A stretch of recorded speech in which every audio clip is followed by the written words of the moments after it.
आ गए बोर्ड्स। तो भाई कैसे हो आप सभी? उम्मीद करता हूँ बढ़िया ही होंगे। बढ़िया तो क्या ही है सर, बोर्ड्स आ गए। तो चलो बोर्ड्स की प्रिपरेशन के लिए ही अपन ने कुछ लाया है इधर आपके सामने। लाइक इलेक्ट्रोस्टैटिक्स जो यूनिट है, बता दूं बेटा, इलेक्ट्रोस्टैटिक्स के दो पार्ट है ना। जिसमें पहला चैप्टर तो आता है electric field and charge. Electric field and charge, charge कर दिया सर, चार्ज एंड चार्ज बहुत सुना है सर चार्ज के बारे में। फोन चार्ज करते हैं, बैटरी चार्ज करते हैं, आजकल तो इलेक्ट्रिक व्हीकल्स भी चार्ज करते हैं। ओके, दूसरा चैप्टर आता है electrostatic potential. Electrostatic potential and capacitance. अरे सर बहुत इजी है, सही बता रहा हूँ भाई मेरे। इतने इजी चैप्टर्स हैं और इतने स्कोरिंग चैप्टर्स हैं जिसकी हद नहीं है। आई बात समझ में? आप देखिए, समझ में आएगा आपको। Copy, pen, pencil, patience, notebook सब कुछ लेकर के बैठना है, ठीक है ना। और एक साथ में पानी की बोतल और ले लेना ताकि बीच में उठना ना पड़े, ठीक है। ओके, तो सबसे पहले अपन शुरू करने वाले हैं बेटा यहाँ पे इलेक्ट्रिक फील्ड एंड चार्ज। बहुत इजी चैप्टर है, स्कोरिंग चैप्टर्स हैं दोनों के दोनों। ध्यान से देखिए, सबसे पहले यहाँ पे इस चीज को स्टार्ट करने के लिए जैसे दोनों चलेंगी, मतलब कंटिन्यू चलेंगे, ठीक है ना। तो सबसे पहले अपन ये करेंगे फिर ये करेंगे।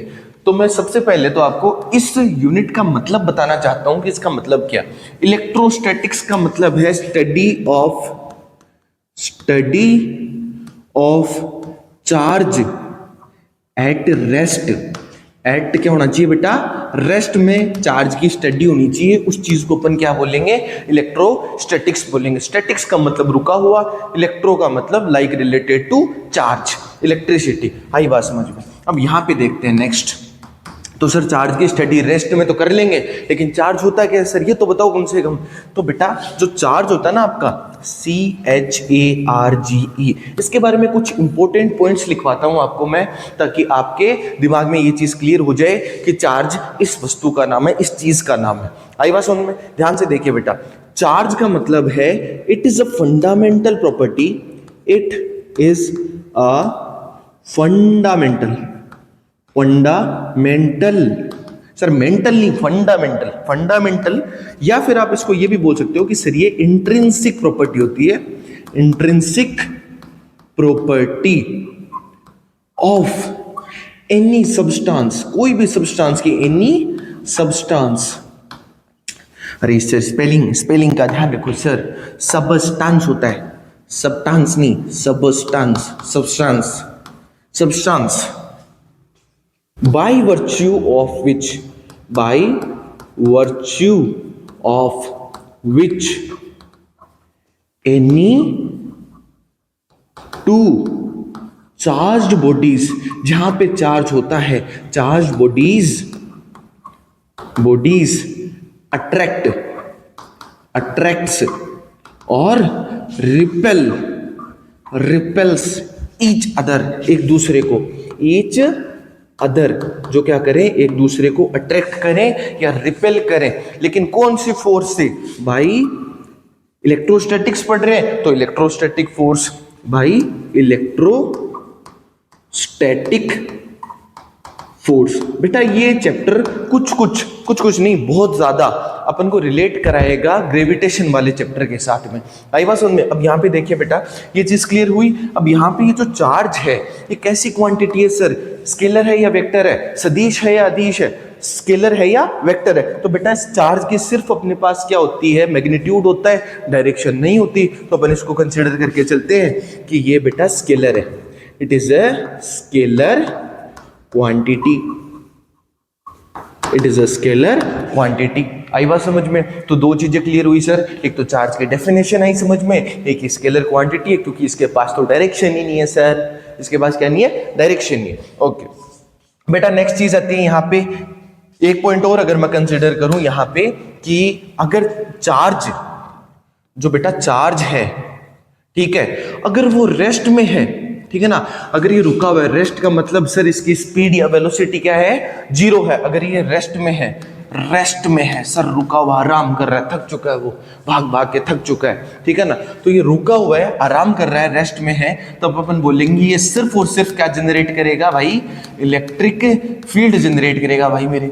आई बात समझ में। अगर ये इस चार्ज को मैं मोशन में ले आता हूं, और वो मोशन कैसा है, कांस्टेंट वेलोसिटी का, कांस्टेंट स्पीड का, यूनिफॉर्म स्पीड का क्या है, अपन मोशन है, मोशन की बात कर रहे हैं, तो यूनिफॉर्म मोशन में है अगर वो चार्ज, तो वो जनरेट करेगा सर इलेक्ट्रिक फील्ड, तो करेगा ही करेगा, एनी हाउ करेगा, हर केस में करेगा, लेकिन उसके साथ साथ मैग्नेटिक फील्ड भी क्या करेगा, जनरेट करेगा, मैग्नेटिक फील्ड भी जनरेट करेगा। आई बात समझ में। थर्ड थिंग है बेटा, अगर मैं इस चार्ज को कांस्टेंट वेलोसिटी से नहीं रखता हूं, मतलब ये मोशन का कैसा है बेटा, नॉन यूनिफॉर्म मोशन या फिर एक्सिलरेटेड मोशन, एक्सिलरेटेड मोशन या फिर ऑसिलेटरी मोशन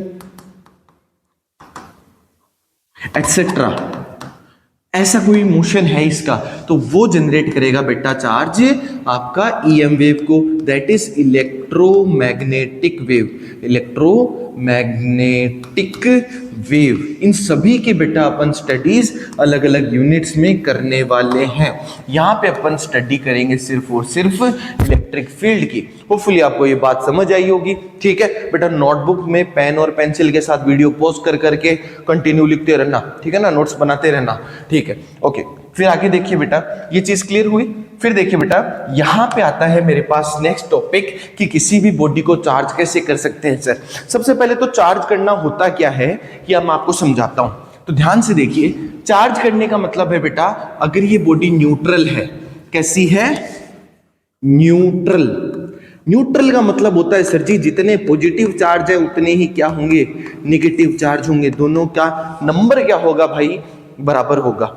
आई बात समझ में। जितने प्रोटॉन्स है उतने ही क्या है, इलेक्ट्रॉन्स है। चार्ज के दो टाइप्स होते हैं बेटा, एक तो होता है प्रोटॉन, एक तो होता है प्रोटॉन, एक होता है इलेक्ट्रॉन, एक होता है इलेक्ट्रॉन। प्रोटॉन के ऊपर अपन कंसीडर करते हैं बेटा पॉजिटिव चार्ज, और इलेक्ट्रॉन के ऊपर अपन कंसीडर करते हैं बेटा जी नेगेटिव चार्ज। होपफुली ये चीज समझ आई होगी। नेक्स्ट देखिए सर, इलेक्ट्रॉन के ऊपर आपने बताया तो सही कि है ना कि नेगेटिव चार्ज है, प्रोटॉन के ऊपर पॉजिटिव चार्ज है। अब यहाँ पे चार्ज दोनों को क्या होंगे बेटा, बराबर होंगे। अगर मैं इस प्रोटॉन के ऊपर चार्ज कंसीडर करूं, अगर प्लस ई है बेटा, और इलेक्ट्रॉन के ऊपर कंसीडर करूं माइनस ई है, तो ये दोनों का क्या होगा, चार्ज बराबर होगा। बस इसमें नेगेटिव है, इसमें पॉजिटिव है। तो बेटा अगर इस बॉडी के ऊपर क्या है कि भाई पॉजिटिव चार्ज बराबर किसके इक्वल है, नेगेटिव चार्ज के इक्वल है, तो मैं क्या लिख सकता हूं कि ये बॉडी कैसी है, न्यूट्रल। आएगी नहीं बात समझ में, ठीक है। अब अगर मैं यहां से कुछ इलेक्ट्रॉन्स निकाल लूं बाहर, क्या निकाल लूं, इलेक्ट्रॉन्स को मैंने बाहर निकाल लिया, पकड़ के बाहर निकाल दिया, ठीक है। अब यहां पे क्या होगा, इलेक्ट्रॉन्स को जैसे ही मैंने बाहर निकाला तो यहां पे मेरे पास क्या बचे सर, पॉजिटिव चार्ज ज्यादा हो गया इस पे, और नेगेटिव चार्ज क्या हो गया, कम हो गया। इस केस में ये बॉडी कैसी बन गई, नेगेटिवली चार्ज। अगर मैं इसमें से इलेक्ट्रॉन्स बाहर नहीं निकाल करके, अगर मैं इसको इलेक्ट्रॉन्स दे दूं, इसको क्या कर दूं, इलेक्ट्रॉन्स दे दूं, ले भाई और ले इलेक्ट्रॉन्स ले तू, तेरा पेट नहीं भरता, ले इलेक्ट्रॉन्स। बोलते हैं ना किसी, जैसे कोई किसी को ज्यादा भूख लगती है तो उसको ले भाई रोटियां, ले भाई रोटियां और खा, ठीक है ना। तो यहाँ पे क्या है, इलेक्ट्रॉन्स है, ये बॉडी है, इसके ऊपर मैंने क्या किया, बहुत सारे इलेक्ट्रॉन्स और दे दिए। तो यहाँ पे क्या हो गया बेटा इस बार, कि सर जी इस बार क्या हो गया कि जो नेगेटिव वाले हैं वो ज्यादा है किससे, पॉजिटिव वाले से। तो ये बॉडी कैसी बन गई, नेगेटिव चार्ज। अगर मैं इलेक्ट्रॉन को निकालता हूं तो बॉडी बनती है पॉजिटिवली चार्ज्ड, ठीक है, चार्ज्ड। और मैं इलेक्ट्रॉन अगर इसको दे रहा हूं तो बॉडी बनती है नेगेटिवली चार्ज्ड। सिंपल सी चीज है सर, कोई इशू नहीं है। इलेक्ट्रॉन निकाले, पॉजिटिव, धनी आदमी है तभी किसी को कुछ दे रहा है, किसी से कुछ लेगा, इलेक्ट्रॉन्स ले रहा है तो नेगेटिवली चार्ज। आप ऐसे भी याद कर सकते हो। अगर मैं पॉजिटिव चार्ज बनाता हूं और इस न्यूट्रल बॉडी का मास अगर m है, ऐसे समझो कि ये कोई बॉडी है, इसका ये न्यूट्रल बॉडी है, इसका मास अगर कैपिटल M है, अगर एक केस में मैं इलेक्ट्रॉन्स इससे निकाल रहा हूं इलेक्ट्रॉन से निकाल रहा हूं, एक में मैं इसको इलेक्ट्रॉन से दे रहा हूं। तो इलेक्ट्रॉन्स देऊंगा तब तो ये कैसी बनेगी बेटा, नेगेटिवली चार्ज। अगर मैंने इलेक्ट्रॉन्स निकाल लिए तो ये कैसी बनेगी बेटा, वेरी गुड, पॉजिटिवली चार्ज। आई कि नहीं है बात समझ में? ठीक। नेक्स्ट देखिए बेटा, अगर इसका मास m है, इसका मैं ले लूं m डैश और इसका मैंने ले लिया m डबल डैश, ठीक है। तो यहाँ पे एक रिलेशन होती है इनके मास के अंदर, वो क्या होगी बेटा, जो m डैश है मतलब जो नेगेटिवली चार्ज है उसका मास सबसे ज्यादा, न्यूट्रल का उससे कम, और इसे इलेक्ट्रॉन से निकाल लिए तो m डबल डैश का मास बेचारे का सबसे कम, वेट यूज कर लिया इसने। आई कि नहीं बात समझ में? ओके। नेक्स्ट थिंग आती है बेटा यहाँ पे आपके पास में, एक मिनट, यहाँ पे आता है चार्जिंग ऑफ ए बॉडी। बेटा यहाँ पे कुछ ना कुछ मेथड्स है अपने पास चार्जिंग ऑफ बॉडी के, कि सबसे पहला 3 मेथड्स है। कितने मेथड है चार्जिंग ऑफ बॉडी के? 3 मेथड्स है, तीनों को देखते हैं आज। सबसे पहला मेथड आता है बेटा, किसी बॉडी को चार्ज कैसे करते हैं, that is conduction. That is conduction.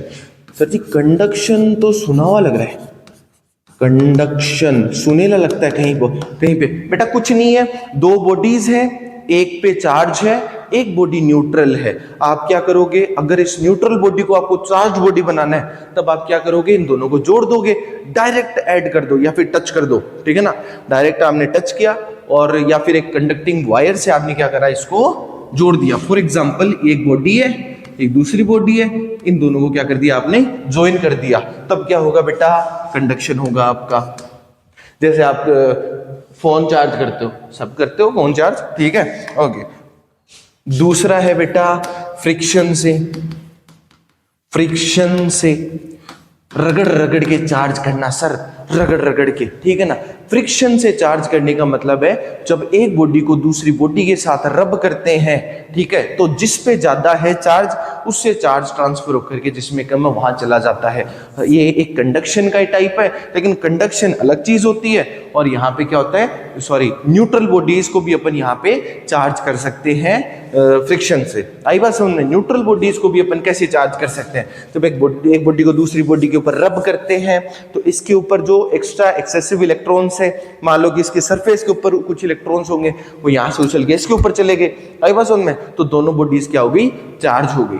आई बात समझ में? इसमें बेटा एक बहुत बढ़िया कंसेप्ट बनता है कि जब अपन किसी भी सॉफ्ट बॉडी को, सॉफ्ट बॉडी को किसी हार्ड बॉडी के साथ क्या करते हैं, रब करते हैं। दोनों को मैंने क्या करा, रब करा, तो मेरे पास सॉफ्ट के ऊपर तो आएगा सर पॉजिटिव चार्ज। क्या आएगा, पॉजिटिव चार्ज। और हार्ड के ऊपर क्या आएगा, नेगेटिव चार्ज। लेकिन सर क्या ये केस हर जगह पे वैलिड है? बेटा ये हर जगह पे वैलिड नहीं है, सिर्फ मैंने ट्रिक बनाने के लिए आपको बताया है। एक एक्सेप्शन है सर, फिजिक्स में एक्सेप्शन का लॉजिक है, विद लॉजिक आपको एक्सेप्शन बताएंगे हम। भाई केमिस्ट्री की तरह नहीं है कि जो डायरेक्ट दगाबाजी नहीं है अपन, बिल्कुल भी। देखिए यहाँ पे सॉफ्ट बॉडी इलेक्ट्रॉन्स दे रही है किसको, हार्ड बॉडी को, तो हार्ड बॉडी के ऊपर नेगेटिव, सॉफ्ट बॉडी के ऊपर पॉजिटिव। लेकिन जब अपन सिल्क और यहां पे अपन ग्लास रोड को क्या करते हैं, रब करते हैं। ग्लास रोड को क्या करते हैं बेटा, रब करते हैं, आपस में रगड़ते हैं ढंग से एकदम। सिल्क रोड और ग्लास रोड को रब करते हैं तो अपन को इस ग्लास रोड पे तो बिचारी पे क्या मिलेगा, ग्लास रोड पे तो मिलेगा आपको पॉजिटिवली चार्ज, क्योंकि यहां से निकलते हैं इलेक्ट्रॉन्स। क्या निकलते हैं, यहां से इलेक्ट्रॉन्स निकलते हैं। और सिल्क पे क्या मिलेगा बेटा आपको, नेगेटिवली चार्ज, क्योंकि ये इलेक्ट्रॉन्स ले रहा है ग्लास से। ला बेटे ग्लास रोड मेरे को इलेक्ट्रॉन्स दे, ठीक है ना, तो लेने वाला हो गया, लेने वाला नेगेटिवली चार्ज। आई बात समझ में? ठीक है, होपफुली समझ में आई होगी। एक चीज और है, ड्राई डे है। ड्राई डे मतलब जहां सूखी हवा चल रही है, बाल सूखे हैं अपने और अपन हेयर स्टाइल से बना रहे हैं बढ़िया तरीके से, ठीक है। और एक आपने कॉम्ब लिया, स्केल ली, कहीं कभी तो आपने जादू दिखाया होगा अपने क्लासमेट को। अगर जादू दिखाया तो कमेंट में बताना जरूर कि भाई हाँ मैंने भी ये चीज ट्राई करी है, ठीक है। ध्यान से देखिए, एक रोड है, ग्लास रोड मान लो, चाहे आप कोई स्केल मान लो, चाहे आप कॉम्ब मान लो, उसको बालों में रब करा ढंग से, ठीक है। और बालों में रब करने के बाद आपने क्या करा, फिर उसको छोटे छोटे पेपर के पीसेस होते हैं उनको ऐसे करा तो वो अट्रैक्ट कर लेता है, ठीक है ना। तो वहां पे भी क्या होता है कि चार्ज हो जाता है बेटा, आपके जो कॉम्ब है ना या फिर जो स्केल है वो क्या हो जाती है, चार्ज हो जाती है। आई बात समझ में? तो वो उन पेपर्स को क्या करती है बेटा, अट्रैक्ट करती है। नेक्स्ट चीज आती है, यहाँ पे मैंने दो चीज बताई, तो कंडक्शन, एक बताया फ्रिक्शन। बेटा एक चीज और होती है और वो होती है इंडक्शन। एक क्या होती है बेटा, induction, charging of a body by induction. Induction का मतलब होता है आंखों आंखों से छूना मना है भाई, टच नहीं कर सकते, आंखों आंखों से जितना प्यार जताना जताओ, टच करना मना है। यहाँ पे इंडक्शन की बात करेंगे तो आप तब क्या होगा बेटा, लेट अस कंसीडर, मैं यहाँ कंसीडर करता हूं कि एक ये बॉडी आपके पास, ठीक है, ये कोई बॉडी न्यूट्रल है। न्यूट्रल का मतलब कि सर इसके ऊपर कोई भी चार्ज नहीं है, मतलब पॉजिटिव और नेगेटिव दोनों बराबर है, इसका मतलब ये है, ठीक है, न्यूट्रल बॉडी है। आप बताइए, चलो मेरे को इसको कैसा चार्ज करना है, मेरे को मान लो इसको पॉजिटिव चार्ज करना है, ठीक है ना, मेरे को मतलब ही नहीं है, मेरे को पॉजिटिव चार्ज करने का है, ठीक है, तो मैं क्या करूंगा, नेगेटिव चार्ज रोड इसके पास लेके आऊंगा। मैंने आपको कहा कि सर जी छूना मना है, ठीक है ना, आपने बोला था छूने का नहीं है, तो मैं इसको सिर्फ पास में लेके आऊंगा, ठीक है ना, बिना पास में लाए तो कैसे कर सकते हैं, पास तो जाना पड़ेगा ना इसको, इसके तो ये क्या करेगा बेटा, इसके जैसे ही मैं इसको पास लेके आऊंगा, ये पॉजिटिव चार्ज को अट्रैक्ट करके इस साइड ले आएगा, आई बात समझ में, और नेगेटिव चार्ज को रिपेल करके दूसरी साइड ले आएगा।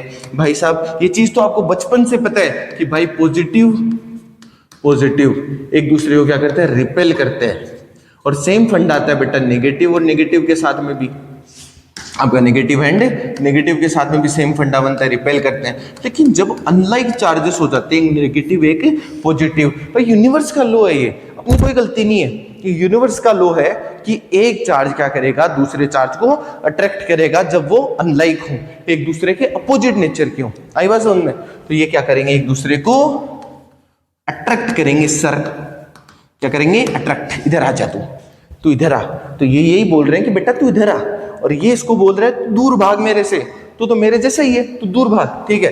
तो नेक्स्ट स्टेप में अपन इसको क्या करेंगे, इस वाली साइड को अर्थ से जोड़ देंगे। सर अर्थिंग क्यों करेंगे, अर्थिंग करने का मतलब होता है कि एक वायर है, उसको अपन ने डायरेक्ट अर्थ के साथ कनेक्ट कर दिया, ठीक है ना, किसी भी प्रोसेस के थ्रू, तो अपन ने कर दी अर्थिंग क्यों करेंगे वैसे, क्योंकि जो बेटा अर्थ होती है ना, वो ओशियन ऑफ इलेक्ट्रॉन्स होती है, ओशियन मतलब समुद्र, अथाह समुद्र होती है, किसका बेटा, ये इलेक्ट्रॉन्स का समुद्र होती है। आप एक ओशियन से एक बाल्टी पानी निकाल लो, घर ले जाओ अपने, या अपनी टूटी से टंकी से एक बाल्टी पानी डालो बाल्टी में, और उसमें समुद्र के अंदर ले जाके डाल दो, ठीक है, उसको कोई भी फर्क पड़ेगा ओशियन को, अरे सर नहीं पड़ेगा, क्या बात कर रहे हो। तो अर्थ का भी वही सीन है, ये बेटा मैंने अर्थिंग कर दी, यहाँ पे अर्थिंग का साइन होता है, ये मैंने क्या कर दी, अर्थिंग कर दी, और जैसे ही मैंने अर्थिंग करी, सर जी जितने भी इलेक्ट्रॉन्स थे, ठीक है ना, इधर से नेगेटिव रोड फोर्स तो लगा ही रही है,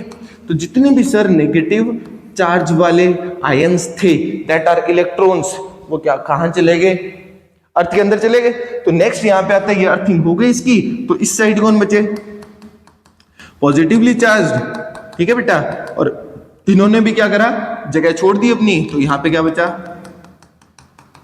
नेगेटिवली चार्ज। ये चीज समझ में आई, ठीक है, अरे सॉरी यहां पे भी पॉजिटिव, दैट्स माय फॉल्ट बडी, चलो फ्लो में हो जाता है, ध्यान रखना, ठीक है, ओके। यहाँ पे इलेक्ट्रॉन्स चले गए, तो इलेक्ट्रॉन्स गए तो कौन बचे, सर पॉजिटिव चार्ज, इलेक्ट्रॉन्स तो गए ना।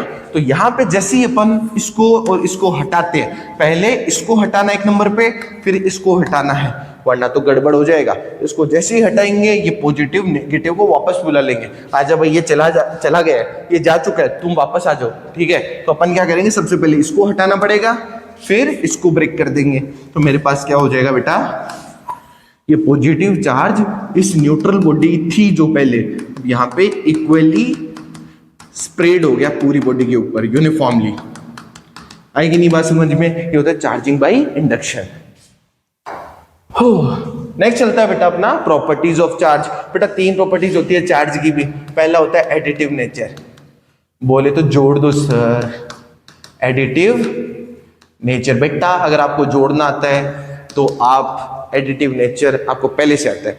एग्जाम्पल के लिए एक कोई भी बॉडी है आपके पास, ठीक है, ओके, ये बॉडी है आपके पास, इस बॉडी के ऊपर मान लो बहुत सारे चार्ज है, सर जी Q1 भी है, Q2 भी है, Q3 भी है, और चलते जा रहे Qn तक है, ठीक है। यहाँ पे बेटा एक बार पीछे की तरफ आओ वापस, ठीक है, यहां मैंने एक चीज नोट करवानी थी मुझे और मैं वापस करवा रहा हूं यहां पे नोट कि यहां पे सर जो अपने पास इसकी यूनिट है, चार्ज की यूनिट है, यूनिट जिसके अंदर अपन इसको मेजर करते हैं होते कूलाम।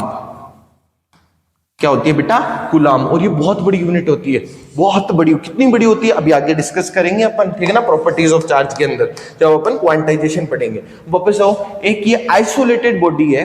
आइसोलेटेड का मतलब होता है तन्हा, अलग, बहुत ऐसे किसी से भी वो कांटेक्ट में नहीं है, उसको अपन बोलते हैं आइसोलेटेड बॉडी। तो यहाँ पे क्या एक आइसोलेटेड बॉडी है बेटा, और इस आइसोलेटेड बॉडी के ऊपर अगर मैं नेट चार्ज निकालूं तो मेरे पास क्या हो जाएगा? एडिटिव नेचर से क्या हो जाएगा? सर जी कमाल करते हो सर, ये तो हमको पता था सर। क्यू एन तक जोड़ देंगे सर, ठीक है, क्यू एन तक जोड़ देंगे सर। देखो एक एग्जांपल लेते हैं, ये कोई बक्सा है सर, पुराना कोई बक्सा पड़ा है, लेकिन चार्ज इसके अंदर बंद है और वो बाहर नहीं जा सकता, बाहर वाला चार्ज अंदर नहीं आ सकता, तो अपन क्या बोलेंगे कि ये चार्ज के लिए आइसोलेटेड है ये बॉडी, ठीक है। तो यहाँ पे मान लो कि बहुत सारे चार्जेस है, मान लो चार चार्ज है, एक चार्ज है यहाँ पे 2 माइक्रो कूलाम। जैसा कि मैंने आपको कहा कि चार्ज बहुत बड़ी यूनिट है, तो भाई साहब अपन को नैनो, माइक्रो, मिली इन सबको यूज करना पड़ेगा, ठीक है ना, वरना अपन गड़बड़ हो जाएगी, ठीक है। इतनी बड़ी यूनिट को कैसे लिखेंगे? तो ये 2 माइक्रो कूलाम हो गया, एक आ गया -3 माइक्रो कूलाम, एक है बेटा इसमें 1 माइक्रो कूलाम, एक है बेटा इसमें मान लो 4 माइक्रो कूलाम। तो अगर आपको क्यू नेट निकालना है इस बॉडी के ऊपर, तो आप क्या करोगे? सबको ऐड कर दो विद साइन, साइन के साथ में ऐड करना है, क्योंकि चार्ज एक स्केलर क्वांटिटी है, कोई लॉ ऑफ वेक्टर एडिशन वाला फंडा अपन को नहीं लगाना है, जहां लगाना होगा अपन बताएगा, तुमको समझने का वहां पे। अब देखो इधर, तो क्यू नेट क्या आ जाएगा बेटा? तो यहाँ पे आ जाएगा 2 micro coulomb -3 micro coulomb plus 1 micro coulomb plus 4 micro coulomb, सबको जोड़ देने का, लिख देने का। कितना है सर? -1 प्लस 1 कट गया, 4 माइक्रो कूलाम बचा। तो इसमें चार्ज कितना है? 4 माइक्रो कूलाम है सर। समझ में आया? समझ में आया ना? बहुत इजी चीज। इससे इजी क्या हो सकता है भाई एडिटिव नेचर से? दूसरा आता है बेटा क्वांटाइजेशन। क्वांटाइजेशन बोले तो क्वांटाइजेशन, मस्त नाम है ना, क्वांटाइजेशन, ठीक है ना पूरा। तो देखो क्वांटाइजेशन का मतलब होता है सर कभी भी चार्ज आधा नहीं हो सकता, कभी पाव नहीं हो सकता, कभी पौना नहीं हो सकता, पौना मतलब 3/4, ठीक है ना, कभी पौना नहीं हो सकता। तो सर चार्ज क्या होता है? चार्ज हमेशा 1 2 3 4 get on the dense floor होता है, ठीक है। मतलब चार्ज हमेशा 1 होगा, 2 होगा, 3 होंगे, 4 होंगे, 5 होंगे, 6 होंगे, ऐसे चार्ज चलेगा। चार्ज कभी भी 1 नहीं, 1/2 नहीं, फ्रैक्शन के अंदर एग्जिस्ट नहीं करता। 1 होता है, 2 होता है, 3 होता है, 4 होता है, 5 होता है, 6 होता है। इसका मतलब क्या है सर? चार्ज हमेशा क्या होता है? Q इज इक्वल्स टू ई क्या होता है? एक इलेक्ट्रॉन के ऊपर चार्ज, एक प्रोटॉन के ऊपर चार्ज, दोनों के ऊपर ई होता है, ठीक है। यहां पे क्या आ जाएगा? मल्टीपल में n, और यहां पे n क्या है? 1 2 3 4 5 6 7 8 इनफाइनाइट तक कितने भी हो सकते हैं। 10 लाख चार्ज एग्जिस्ट कर सकता है बेटा, लेकिन 10 लाख 0.5 एग्जिस्ट नहीं कर सकता, ये फिक्स चीज है। आई बात समझ में? चलो होपफुली समझ आई होगी बेटा। यहाँ पे ई की वैल्यू क्या होती है सर? इतनी देर होगी, अब तो बता दो कितनी देर होगी। तो इलेक्ट्रॉन की वैल्यू होती है बेटा 1.6 × 10⁻⁹ और चार्ज की यूनिट होती है कूलाम।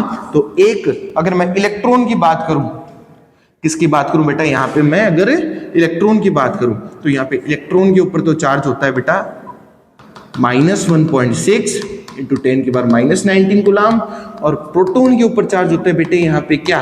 +1.6 × 10⁻⁻19 कूलाम।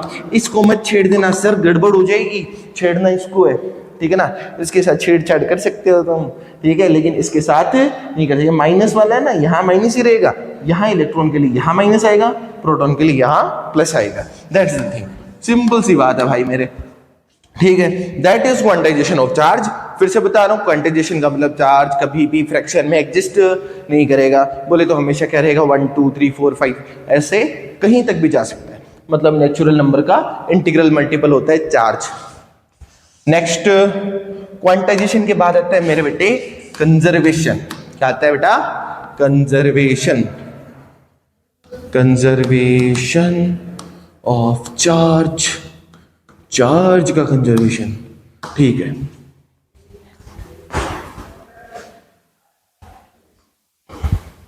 ओके, चार्ज का कंजर्वेशन क्या होता है, ध्यान से देखिए कि चार्ज हमेशा रहता है सर कंजर्व्ड, इसको कभी भी अपन डिस्ट्रॉय नहीं कर सकते, क्रिएट नहीं कर सकते। जो 11th क्लास में चीजें पढ़ी है ना, neither be created nor be destroyed, ठीक है ना, वो वाली चीज है। तो इसको मैं कुछ पॉइंट्स में आपको बताने की कोशिश करूंगा, लाइक ध्यान से देखिएगा। इसका पहला पॉइंट है बेटा कि charge neither be created nor be destroyed।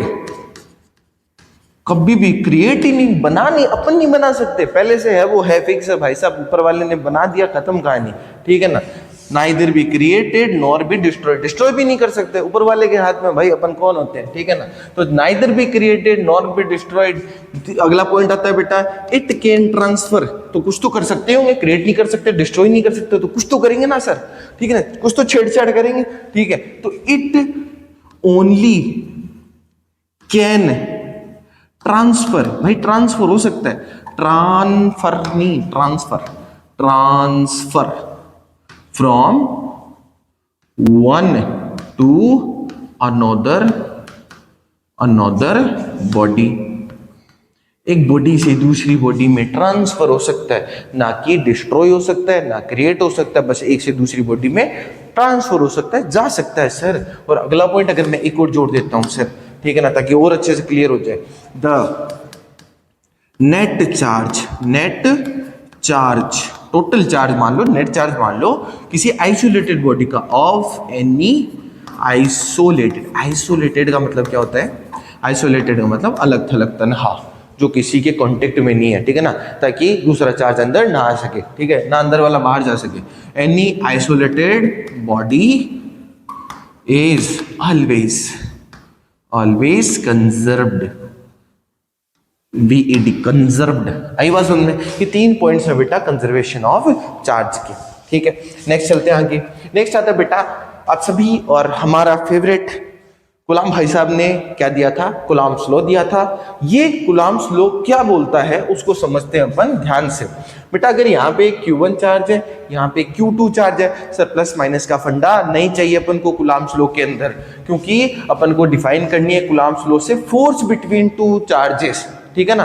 तो अपन इसको क्या बोलेंगे कि सर इन दोनों के बीच में जो लगने वाली फोर्स है वो डायरेक्टली प्रोपोर्शनल होती है इन दोनों के मैग्नीट्यूड के प्रोडक्ट के, ठीक है ना, मैग्नीट्यूड के प्रोडक्ट के डायरेक्टली प्रोपोर्शनल होती है। और दूसरी थिंग है बेटा इन दोनों की जो डिस्टेंस है ना, ये आर, डायरेक्ट डिस्टेंस, सीधी डिस्टेंस, एकदम सेंटर टू सेंटर की बात करेंगे यहाँ पे अपन, तो centre to centre direct distance है बेटा, वो क्या होती है, उसके इनवर्सली, उसके स्क्वायर की इनवर्सली प्रोपोर्शनल होती है। देखिए कैसे, ठीक है। तो मैं इसको थोड़ा लैंग्वेज में लिखवा देता हूं ताकि आपको बोर्ड्स में आसानी हो लिखने में, ठीक है। तो बेटा ये बोलता है कि इसमें पहला पॉइंट मैं लिख देता हूं, पॉइंट छोड़ो डायरेक्ट लिखते हैं, ऐसे लिखो, समझो। द इलेक्ट्रोस्टैटिक फोर्स, पहली बार गुलाम भाई साहब ने बताया कि इलेक्ट्रोस्टैटिक फोर्स भी कोई चीज होती है इस दुनिया के अंदर। तो the electrostatic force of attraction, sir जी अट्रैक्शन कब होगा, जब एक नेगेटिव एक पॉजिटिव होगा, और रिपल्शन कब होगा, जब दोनों पॉजिटिव या दोनों नेगेटिव हों। रिपल्शन बिटवीन टू चार्जेस, दो चार्जेस के बीच में, बिटवीन टू चार्जेस इज पहला point directly proportional to the magnitude मतलब साइन से कोई मतलब नहीं है अपन को सिर्फ उनका क्या चीज, जैसे -5 माइक्रोकूलम्ब है, एक +5 माइक्रोकूलम्ब, तो -5 का माइनस हटा दो, +5 का प्लस हटा दो, तो ये भी 5 माइक्रोकूलम्ब है, ये भी 5 माइक्रोकूलम्ब है। उनको सिर्फ मैग्नीट्यूड चाहिए कूलम्ब्स लॉ के लिए, फोर्स निकालने के लिए अपन को, ठीक है। To the magnitude of the product of the two charges ठीक है। यहाँ पे बेटा क्या आता है, दोनों का प्रोडक्ट मतलब force is directly proportional to the product of magnitude of two charges. लो सर मैंने लिख दिया। Let us consider this is equation number 1। ठीक है, ओके। दूसरा पॉइंट में क्या लिख सकता हूँ बेटा, यहाँ पे दूसरा पॉइंट सर आप लिख सकते हैं कि इनवर्सली प्रोपोर्शनल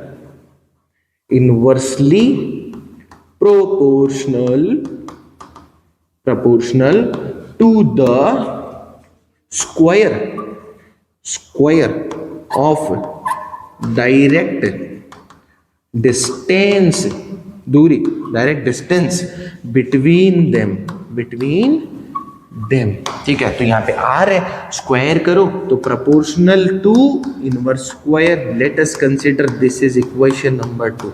कुछ ये 2 मान लो ऐसे 2, दिस इज इक्वेशन 1 आ गई, इक्वेशन नंबर 2 आ गई। आई बात समझ में? तो यहाँ पे इक्वेशन नंबर 1 और 2 को अगर मैं एक साथ मर्ज करना चाहूँ तो बेटा मैं क्या लिख सकता हूँ यहाँ पे सर जी आप लिख सकते हो कि जो फोर्स लगेगी वो डायरेक्टली प्रोपोर्शनल होगी sir Q1 Q2 upon R square के।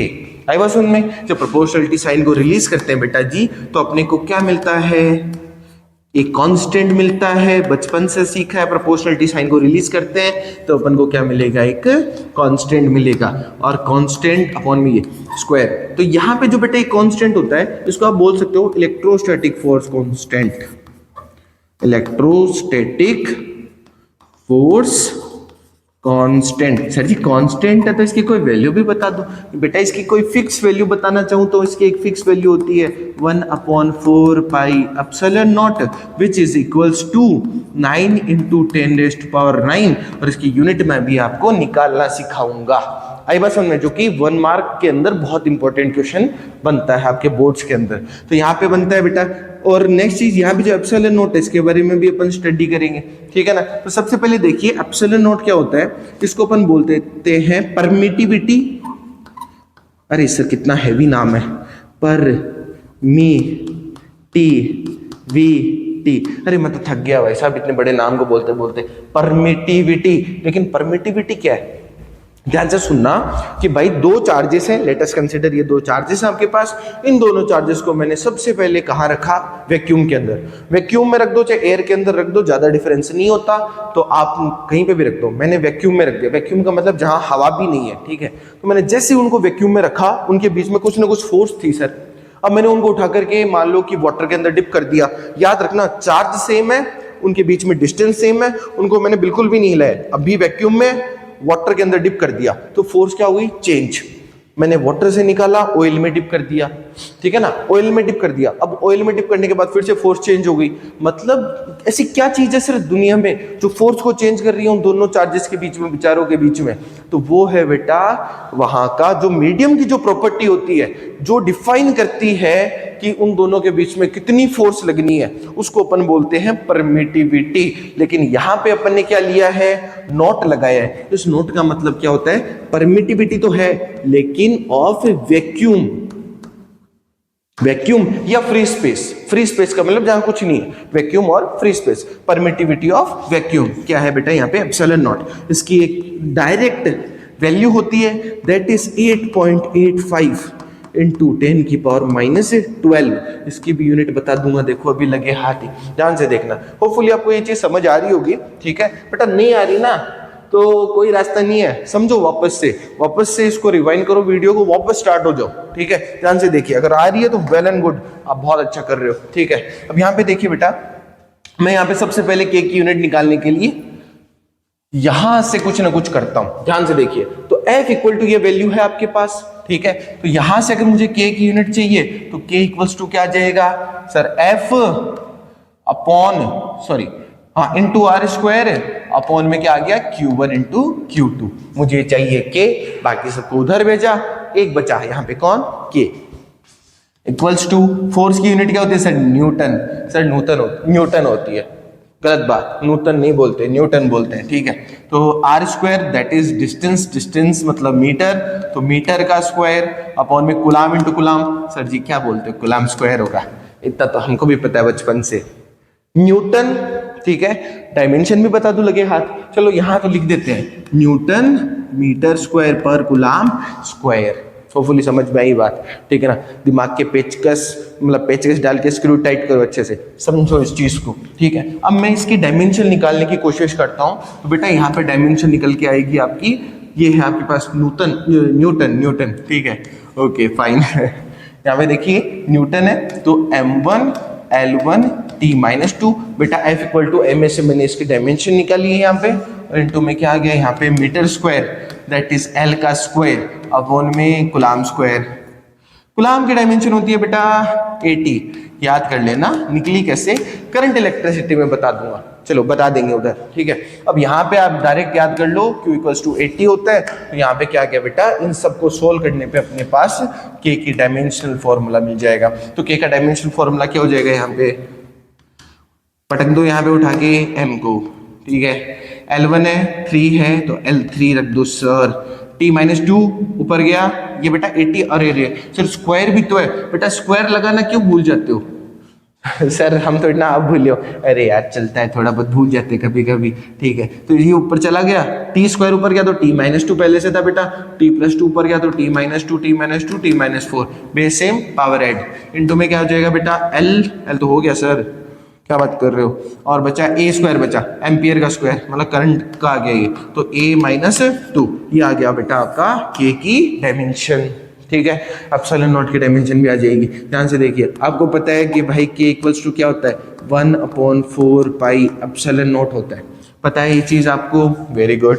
1/4 पाई की तो सर क्या यूनिट होगी, बेचारा कांस्टेंट है, इसकी तो कोई यूनिट ही नहीं है, ठीक है ना, कोई डायमेंशन ही नहीं है। तो ये मैं लिख सकता हूं क्या, डायमेंशन निकालने के लिए, इसकी यूनिट निकालने के लिए कि K किसके इक्वल है, एप्सिलॉन नॉट के इक्वल है, या फिर प्रोपोर्शनल है, इक्वल मान लो एक बार के लिए, ठीक है। तो यहाँ पे उल्टा चल रहा है मामला सर, या फिर आप ये भी लिख सकते हो कि 1/K, तो K की यूनिट किसके इक्वल हो जाएगी, एप्सिलॉन नॉट की यूनिट किसके इक्वल हो जाएगी, इनवर्स ऑफ K। तो यहाँ से एप्सिलॉन नॉट की सबसे पहले यूनिट कौन सी सर, SI वाली, SI सब इंस्पेक्टर नहीं, इंटरनेशनल स्टैंडर्ड ऑफ यूनिट्स वाली यूनिट, ठीक है ना। क्या हो जाएगी यहाँ पे, दैट इज कुलाम, ये रहा। तो न्यूटन मीटर स्क्वायर पर कुलाम स्क्वायर है K की यूनिट, और इसकी उल्टी कर देंगे तब क्या हो जाएगा, कुलाम स्क्वायर पर न्यूटन मीटर स्क्वायर, और इसके डायमेंशन बोले तो डायमेंशन फॉर्मूला वो क्या हो जाएगा बेटा, इसका जस्ट उल्टा कर दो, जहां जहां पे प्लस का है वहां क्या कर दो माइनस का, यहाँ पे शायद आपको दिखेगा नहीं, मैं इस साइड लिख देता हूं। तो यहाँ पे इसका डायमेंशनल फॉर्मूला निकल के आएगा बेटा अपने पास, M1 है -1 लगा दो, L3 है -3 लगा दो, -4 है +4 लगा दो, -2 है +2 लगा दो सर, क्या निकल गया, एप्सिलॉन नॉट की डायमेंशन।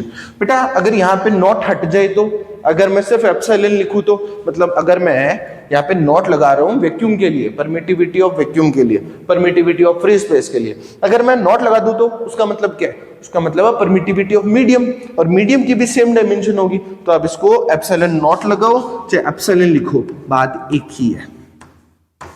आई बात समझ में, बात एक ही है, ठीक है। आगे चले, समझ में आया, ठीक है, वेरी गुड।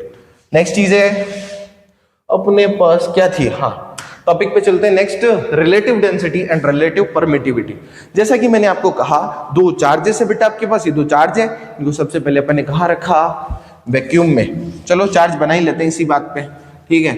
ये बेटा एक चार्ज, ये दूसरा चार्ज, इनके बीच में लाइन ड्रॉ करो सर, ठीक है। इनके बीच में डिस्टेंस है r, this is q1, this is q2। सबसे पहले अपन ने इनको वैक्यूम में रखा, तो वैक्यूम में रखने पे इनके ऊपर मान लो फोर्स कितनी लग रही है, Fv, ठीक है। फिर मैंने इसको उठा के मान लो किसी मीडियम के अंदर रख दिया, ऑयल के अंदर डिप कर दिया, ठीक है ना। तो उस केस में क्या मैं बोलूंगा कि मीडियम के अंदर जब अपन इसको डिप कर देते हैं without changing any of its dimension and value of charge, तो उस केस में क्या होगा, वैक्यूम की जगह क्या आ जाएगा, F मीडियम आ जाएगा, ठीक है। मीडियम के अंदर फोर्स चेंज होगी ऐसे।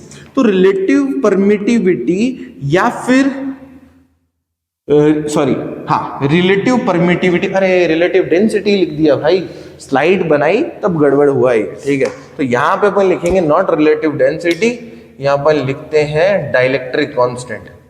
हो सकता है बेटा स्लाइड बनाते हैं ना तो गड़बड़ हो जाती है किसी से, ओके। तो यहाँ पे आएगा बेटा आपका रिलेटिव परमिटिविटी के साथ में डाइलेक्ट्रिक कांस्टेंट, डाइलेक्ट्रिक कांस्टेंट बोले तो डाइलेक्ट्रिक कांस्टेंट, कोई दिक्कत नहीं है सर, सीख रहे हैं ना अपन।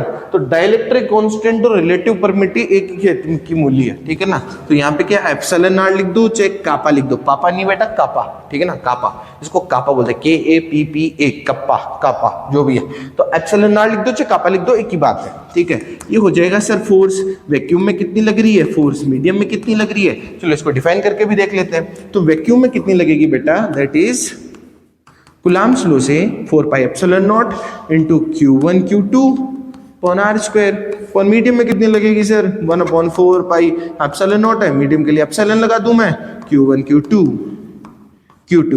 Q2 और अपॉन में R स्क्वायर। उड़ा डालो सर, उड़ा डालो, बचा कौन, ये बचा और ये बचा, 1 by epsilon not upon 1 upon epsilon, epsilon ऊपर चला गया तो एप्सिलॉन अपॉन एप्सिलॉन नॉट। ये क्या आ गई बेटा, आपका रिलेटिव परमिटिविटी आ गई। इसकी कोई यूनिट नहीं होती तो आप इसको बोल सकते हो जो रिलेटिव परमिटिविटी या डाइलेक्ट्रिक कांस्टेंट है, ये तो एक तो क्या है, यूनिटलेस है, एक बेटा डायमेंशनलेस है, डायमेंशनलेस कुछ नहीं है इसके पास, हम तो झोले उठा के चल दिए, हम तो फकीर आदमी है, सुना होगा आपने, ठीक है ना। उसके बाद कुछ नहीं है, ठीक है ना, ना तो यूनिट है ना डायमेंशन है। देखो बेटा एक पेनिशियर थिंग बताता हूँ, जहाँ रिलेटिव वर्ड आ जाए और आगे कुछ भी चीज लगी हुई है, ठीक है ना, relative density, relative permittivity, relative permeability, blah blah blah, कुछ भी आ जाए, ठीक है ना, आपके सामने, तो उस केस में क्या करना, आपको आंख बंद करके क्या लिख दोगे, यूनिटलेस एंड डायमेंशनलेस क्वांटिटी। बंद करके कैसे लिखोगे, खोल के लिखना भाई, बोलने के लिए बता रहा हूं सिर्फ मैं, ठीक है। ये तो इसकी क्या आ गई, वैल्यू आ गई। आगे चलते हैं, electrostatic force principle of superposition, बहुत इजी चीज है, ध्यान से देखिए, बहुत इजी, जब मलाई भर की चीज है, ध्यान से देखिए कैसे। जब मैं यहाँ पे डायग्राम बना के रखा है, ध्यान से देखिए ताकि आपको जल्दी जल्दी बता सकूं मैं, 1 शॉट के अंदर कंप्लीट कर दूं, ज्यादा बड़ी वीडियो ना हो, ठीक है। तो ये Q नोट है, यहाँ ओरिजिन पे रख दिया मैंने इसको, ठीक है। ओरिजिन का मतलब ये 3D है, 3 डायमेंशन है, इसका ओरिजिन यहाँ पे रख दिया। यहाँ पे R1 डिस्टेंस के ऊपर क्या है, Q1 चार्ज है, R2 के ऊपर Q2 है, ऐसे चलते चलते Rn डिस्टेंस के ऊपर Q1 चार्ज है। प्रिंसिपल ऑफ सुपरपोजिशन क्या बोलता है कि जब दो चार्जेस के बीच की बात हो ना तो तीसरा टंग नहीं अड़ाएगा। आई बात समझ में, मतलब जब मैं इसकी वजह से इसके ऊपर फोर्स निकालूंगा तो ये सारे चार्जेस चुपचाप बैठे रहेंगे। आई बात समझ में, ठीक है। अब यहाँ पे मैं इनकी बात करूंगा तो क्या होगा सर, लेट कर लो F1 फोर्स निकली, नॉट पे 1 फोर्स निकल रही है, ठीक है ना, मतलब F01 Q1 चार्ज इस पे लगा रहे हैं। आई बात समझ में, प्लस F02 वो फोर्स है जो 2 चार्ज इस पे लगा रहा है, दिस इज चार्ज 2 के 2 चार्ज इस पे लगा रहे हैं। F03 ऐसे करते करते कहां तक लिख देंगे, F0n तक, कि यहाँ पे नॉट वाला चार्ज इस n वाला चार्ज इस नॉट वाले चार्ज के ऊपर कितनी फोर्स लगा रहे हैं, इन सबको वेक्टर सम कर दो। क्या कर दो, वेक्टर सम कर दो। और इसी चीज को मैं बोलता हूं total force on charge not Q not. आई बस उनमें प्रिंसिपल ऑफ सुपरपोजिशन है, तो डिफाइन करके भी लिख सकते हो, कोई बड़ी बात नहीं है। जैसे फॉर एग्जांपल के लिए F not vector is given bye F, इसको क्या लिखूंगा मैं, 4 पाई एप्सिलॉन नॉट, बोले तो epsilon naught Q1 that is Q not Q2 upon में R नॉट 1 स्क्वायर और इनटू में क्या आ गया, नॉट 1 कैप। अब वेक्टर क्वांटिटी है, ये तो क्या आ गया उसका मैग्नीट्यूड, ये आ गया बेटा उसका वेक्टर। सही है, सॉरी गाइस बंद हो गया था कैमरा, वापस शुरू करते हैं अपन। देखो क्या हुआ था, यहाँ पे मैंने लेक्चर कर दिया आगे शिफ्ट, ठीक है ना, लेकिन ये यहाँ से बंद हो गया था कैमरा, ठीक है। तो वापस बता रहा हूं मैं यहाँ पे कि F naught is equals to, इसको मैं क्या लिख सकता हूँ, force between these two charges is given by Q naught and Q1। तो ये है बेटा R1 डिस्टेंस पे, तो इन दोनों के बीच में फोर्स ये हो गई, ये इनके बीच का पोजीशन वेक्टर हो गया। सिमिलरली डॉट डॉट डॉट ये आ गया, ठीक है। यहाँ से इन सब में कॉमन क्या चीज आ रही है भाई साहब, यहाँ सारा Q नॉट आ रहा है, 4 पाई एप्सिलॉन नॉट आ रहा है, तो बाहर ले लो, तो भाई ये ले लिया मैंने बाहर, आ जा बेटे, तो ये आ गया Q1 अपॉन जो भी बचा अंदर ये मैंने लिख दिया, ठीक है, ओके। तो यहां से F naught is equals to vector Q naught upon 4 pi epsilon naught, ये ऐसा कैसा, और इस पूरे को अपन समीशन की फॉर्म में लिख सकते हैं। लाइक यहाँ पे सिग्मा लगाया, i equal to 1 to n लिखा, मतलब यहाँ पे जहां जहां i है ना बेटा, वहां वहां आपको क्या करना है, 1 से लेकर के n तक वैल्यूज पुट करनी है और बीच में प्लस का साइन लगाना है।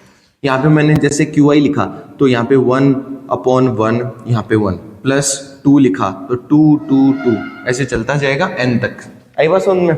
ये है बेटा सुपरपोजिशन ऑफ चार्जेस। ठीक है बेटा, चलो आगे चलते हैं अपन अभी अपने नेक्स्ट टॉपिक के ऊपर। यहाँ पे अपने पास जो नेक्स्ट टॉपिक है वो है बेटा कंटिन्यूअस चार्ज डिस्ट्रीब्यूशन। तो देखो चार्ज एक बहुत छोटी क्वांटिटी है भाई, ठीक है ना, तो एक चार्ज को अपन किस तरीके से डिस्ट्रीब्यूट कर सकते हैं उसको अपन यहाँ पे देखेंगे। ठीक है, तो एक चार्ज को एक लाइन पे डिस्ट्रीब्यूट करा तो अपन निकालते हैं बेटा यहाँ पे line charge density, line charge density, charge density, जिसको अपन लैम्डा से डिनोट करते हैं। अगर मैंने किसी एरिया के ऊपर इसको डिस्ट्रीब्यूट करा है तो मैं निकालूंगा भाई इसमें surface charge density, surface charge density. अगर मैं इसको डिस्ट्रीब्यूट कर दूं पूरे वॉल्यूम के अंदर, ठीक है ना, तो मैं यहां पे निकालूंगा बेटा volume charge density, volume charge density, volume charge density. Hopefully आपको ये चीज समझ आई होगी। आगे देखिए भाई, यहाँ पे सबसे पहले मैंने क्या लिखा, लेट अस कंसीडर, ये छोटी सी डिस्टेंस है और जिसकी भाई साहब लेंथ क्या है, dl है, ये dq है, ठीक है ना, और ये dq और dl यहाँ पे लैम्डा तो कांस्टेंट रहेगा, तो लैम्डा इक्वल्स टू क्या हो जाएगा सर, जितना चार्ज है इस जगह पे अपॉन जितनी इसकी लेंथ है। ओके, तो मेरे को अगर मान लो dq निकालना है पूरा तो मैं क्या करूँगा, लैम्डा इंटू में dl, ठीक है, दोनों साइड इंटीग्रेट कर दूंगा तो मेरे पास टोटल वैल्यू आ जाएगी Q की, ठीक है, तो आ जाएगा इंटीग्रेशन ऑफ लैम्डा इनटू में dl। अब यहाँ पे मैंने ऊपर एक हेडिंग लगाई है electrostatic force due to continuous charge distribution. अगर मैं बेटा यहाँ पे एक चार्ज रख देता हूँ Q नॉट, जो कि मान लो फलाने डिस्टेंस पे, मान लो r डिस्टेंस पे, तो अपन सेम इलेक्ट्रोस्टैटिक फोर्स जो कि गुलाम भाई साहब ने दी थी वो वाला फॉर्मूला लगा के यहाँ पे निकाल सकते हैं। ये Q आ गया बेटा आपका, ये आपका आ गया Q नॉट आ गया, ठीक है, इन दोनों के वैल्यूज से अपन क्या करेंगे, फोर्स निकाल सकते हैं। ठीक है, तो मेन चीज तो यहाँ पे ये जो डेंसिटी है ये वाला कंसेप्ट समझना है, ठीक है ना अपन को। अब मेरे को एरिया की बात करनी है तो क्या होगा बेटा, यहाँ पे चार्ज पर यूनिट एरिया, अगर मान लो एक छोटा सा यहाँ पे एरिया कंसिडर कर लूँ जिसका एरिया कितना है dA और इसके ऊपर चार्ज कितना है dQ, तो मेरे को अगर टोटल चार्ज डेंसिटी निकालनी है जिसको अपन नॉर्मली सिग्मा से रिप्रेजेंट करते हैं, तो सिग्मा इक्वल टू क्या हो जाएगा, dQ बाई dA, और यहाँ से अगर मैं dQ इक्वल्स टू निकालूँ तो सिग्मा अपॉन में dQ निकालना है मुझे, ठीक है ना, तो क्या आ जाएगा बेटा dQ इंटू में dA, sigma dQ is equal to sigma into में dA।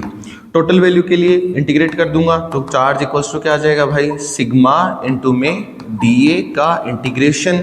सेम यहाँ से मान लो कुछ दूरी पे कोई चार्ज रखा हुआ है, अपन को इलेक्ट्रोस्टैटिक फोर्स निकालनी है तो मैं कूलॉम्स लॉ से निकाल लूंगा, ठीक है। सिमिलरली बेटा यहाँ पे मैं क्या करूंगा, इसको रिप्रेजेंट करते हैं अपन रो से, ठीक है, यहाँ पे रो होता है बेटा, छोटा सा वॉल्यूम ले लो भाई साहब इसमें, ठीक है, एक छोटा सा वॉल्यूम ले लिया मैंने इसमें, इस बॉक्स के अंदर, ठीक है, तो ये वॉल्यूम मान लिया मैंने इसका dV है और इस वॉल्यूम के अंदर चार्ज कितना है dQ, ठीक है, तो यहाँ पे क्या आ जाएगा मेरे भाई, चार्ज पर यूनिट वॉल्यूम निकाल लेंगे। आई बात समझ में? तो मेरे को अगर टोटल चार्ज चाहिए तो dQ इक्वल्स टू क्या करूंगा मैं यहाँ पे रो इंटू में dV और इसको इंटीग्रेट कर दूंगा for the total value of charge. चलो एक एक एग्जांपल लेके अपन इसको समझते हैं। सबसे पहले लाइन चार्ज डेंसिटी का एक एग्जांपल है मेरे पास और वो है मान लो एक रिंग, वो है एक रिंग जिसकी रेडियस है आपके पास r, ठीक है बेटा। अब यहाँ पे वही चीज है सेम, एक छोटा सा एलिमेंट कंसिडर करूं जिसकी लेंथ dl है, जिसके ऊपर चार्ज dq है। आई बात सुनना, अब यहाँ पे मेरे को सबसे पहले क्या निकालना है, lambda that's equals to dq by dl। अगर मैं टोटल चार्ज की बात करूँ तो क्या आ जाएगा, dq is equal to lambda into में dl का इंटीग्रेशन, या क्या टोटल चार्ज, तो total charge is given by lambda constant बाहर इंटू में इसका क्या आ गई, लेंथ है। टोटल लेंथ क्या होगा बेटा, इसका पैरामीटर, तो इसका पैरामीटर क्या लिखेंगे अपन, 2 पाई r, खत्म कहानी। ये समझ में। नेक्स्ट चीज है, अगर मैं एरियल चार्ज डेंसिटी या फिर सरफेस चार्ज डेंसिटी की बात करूं यहाँ पे, ठीक है, सरफेस चार्ज डेंसिटी ये क्या थी, लाइन चार्ज डेंसिटी, ठीक है ना। अब मैं बात करूंगा सरफेस चार्ज डेंसिटी की, जिसको अपन सिग्मा से रिप्रेजेंट करते हैं। उसके लिए एक कंसिडर कर लो, एक कोई डिस्क आपके पास, एक कोई डिस्क है जिसकी रेडियस r है, और लेट कर लो बेटा यहाँ पे इसका एरिया है स्मॉल d इंटू में a, और इसके ऊपर चार्ज है dq। मेरे को अगर टोटल चार्ज डेंसिटी निकालनी है तो मैं क्या करूँगा, सिमिलरली यहाँ पे sigma is given by dq upon में dA, so dq is equals to sigma into में dA, और कर दो इंटीग्रेट, ठीक है। तो ये टोटल चार्ज आ गया मेरे पास, total charge is given by sigma into में इसका एरिया कितना हो जाएगा, पाई आर स्क्वायर, तो यहाँ पे आ गया पाई आर स्क्वायर, ये आ गया भाई, समझ आया, ठीक। नेक्स्ट थिंग आती है भाई यहाँ पे थर्ड, जिसका वॉल्यूम चार्ज डेंसिटी का अपन एग्जांपल ले लेते हैं, जिसको अपन ने किससे, रो से रिप्रेजेंट किया था, ठीक है। इसका एग्जांपल हो सकता है एक सॉलिड स्फीयर, ठीक है ना। ये आर रेडियस का क्या है बेटा, solid sphere. Sir hollow sphere किसमें आएगा, होलो स्फीयर मेरे बेटे आएगा इसमें, ठीक है ना। यहाँ पे areal charge density surface charge density में आएगा होलो स्फीयर, यहाँ पे क्या है, सॉलिड स्फीयर। तो सॉलिड स्फीयर के ऊपर आप कंसीडर कर लो यहाँ पे एक छोटा सा वॉल्यूम है dv, जिसके ऊपर चार्ज कितना है dq। तो मेरे पास यहाँ पे रो क्या लिख सकता हूँ बेटा मैं, रो क्या है यहाँ पे, surface charge volume charge density that is given by dq by dv। dq निकालना तो क्या हो जाएगा बेटा, यहाँ से रो इंटू में dv, दोनों साइड इंटीग्रेट कर दो, q equals to rho into में वॉल्यूम ऑफ स्फीयर क्या हो जाएगा, 4/3 pi r cube, that's fine, ठीक है, ओके। नेक्स्ट चलिए बेटा इलेक्ट्रिक फील्ड के ऊपर, इलेक्ट्रिक फील्ड के ऊपर चल रहे हैं अभी अपन आगे, ठीक है, ओके। देखिए बेटा ये मान लो आपका एक पॉइंट चार्ज है, ये आपका कोई टेस्ट चार्ज है Q0, पॉइंट चार्ज का नाम ले लिया मैंने Q। अब यहाँ पे बात आती है कि पॉइंट चार्ज और टेस्ट चार्ज में डिफरेंस क्या होता है।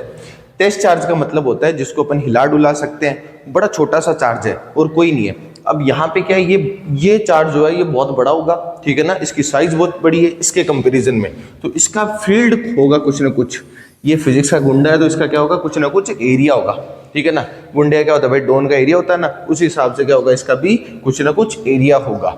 अब इसका फील्ड निकालना मेरे को, मान लो इस P पॉइंट के ऊपर जो लाई कर रहा है यहाँ से R डिस्टेंस के ऊपर, ठीक है। मैं क्या करूंगा, इस चार्ज को लेके आऊंगा। अच्छा ये भी यूनिट चार्ज है और ये भी पॉजिटिव चार्ज है, दोनों ही मान लो कि पॉजिटिव चार्ज है। मैं इस चार्ज को लेके आ रहा हूं मान लो यहाँ पे इस पॉइंट के ऊपर, जो कि R डिस्टेंस अपार्ट है इस चार्ज से, ठीक है। तो इसके ऊपर इलेक्ट्रिक फील्ड को अपन कैसे डिफाइन करेंगे कि कितनी फोर्स लग रही है यूनिट चार्ज के ऊपर इसके द्वारा, तो वो क्या हो गया, इलेक्ट्रिक फील्ड, ठीक है। तो यहां से इसका एक छोटा सा डेरिवेशन बनता है, that is E equals to F की वैल्यू रख देंगे कूलम्ब्स फोर्स से क्या होती है, 1/4 pi epsilon naught Q1 Q2 upon R square, upon में क्या आ गया बेटा, ये Q0 यहाँ रख दिया, ये आ गया Q0, उड़ा दिया जाए, ठीक है। तो 1/4 pi epsilon naught Q upon R square. बेटा ये जो आया है फॉर्मूला, ये किसकी वजह से आया है, electric field due to a point charge. हो सकता है डेरिवेशन आ जाए 1-2 नंबर में, तो आप आराम से कर सकते हो, कोई इश्यू नहीं है। चलो भाई यूनिट की बात करते हैं इसकी। फोर्स की यूनिट क्या होती है, न्यूटन, गुलाम होती है चार्ज की यूनिट, तो न्यूटन पर गुलाम आ गई बेटा। आगे एक फॉर्मूला और पढ़ेंगे अपन, that is dv by D R, minus का dv by D R equals to E. ये अपन अगले चैप्टर में पढ़ेंगे, इलेक्ट्रोस्टैटिक पोटेंशियल एंड कैपेसिटेंस में। यहाँ से भी इसकी यूनिट बनेगी, यहाँ से यूनिट क्या बनेगी, वोल्ट पर मीटर, वोल्ट पर मीटर, वो आगे बता दूंगा। अभी न्यूटन पर कूलाम से अपन इसकी डायमेंशन निकालते हैं, ठीक है। तो न्यूटन की डायमेंशन आपको पता है m1 L1 T -2 होती है, जिसको अपन ने F इक्वल टू ms से निकाला था अभी कुछ देर पहले, अपॉन ये है बेटा चार्ज, चार्ज होता है सर जी 80, बचपन से पता है अपन को। तो यहाँ पे आ जाएगा m1 L1 T -2 है, तो T माइनस यहाँ पे बेटा 1 है, ऊपर जाएगा तो T -1 हो गया, बेस सेम है तो power add, that is T -3। यहाँ A1 है तो ऊपर गया A -1, इसका डायमेंशनल फॉर्मूला आ गया। होपफुली चीज समझ आई। नेक्स्ट आगे चलते हैं, चलो properties of electric field lines. यहाँ पे थ्योरेटिकल क्वेश्चन बनता है कि भाई इलेक्ट्रिक फील्ड लाइन की कौन कौन सी प्रॉपर्टीज होती है, उनको डिफाइन करिए। तो बेटा डायग्राम के साथ में डिफाइन करते हैं इसको, है ना अपन, ध्यान से देखिए। सबसे पहली प्रॉपर्टी है बेटा इसमें कि पॉजिटिव चार्ज से इलेक्ट्रिक फील्ड हमेशा बाहर की तरफ निकलेगा, पॉजिटिव चार्ज से हमेशा इलेक्ट्रिक फील्ड बाहर की तरफ ही निकलेगा, ठीक है, और नेगेटिव चार्ज के जाएगा भाई साहब अंदर की तरफ, ठीक है, ये अंदर की तरफ जाएगा ऑलवेज इलेक्ट्रिक फील्ड। ये लो, ये पहली प्रॉपर्टी सिंपल सी, ठीक है। दूसरी प्रॉपर्टी होती है बेटा, जहां लाइंस डेंसर होती है, डेंसर का मतलब पास पास होती है, वहां पे एक स्ट्रॉन्ग इलेक्ट्रिक फील्ड होता है, ठीक है ना। तो denser lines represents, denser lines represents strong electric field and rarer lines, rarer का मतलब है दूर दूर जो जहां लाइन होगी वहां पे क्या बोलेंगे अपन, rarer lines represents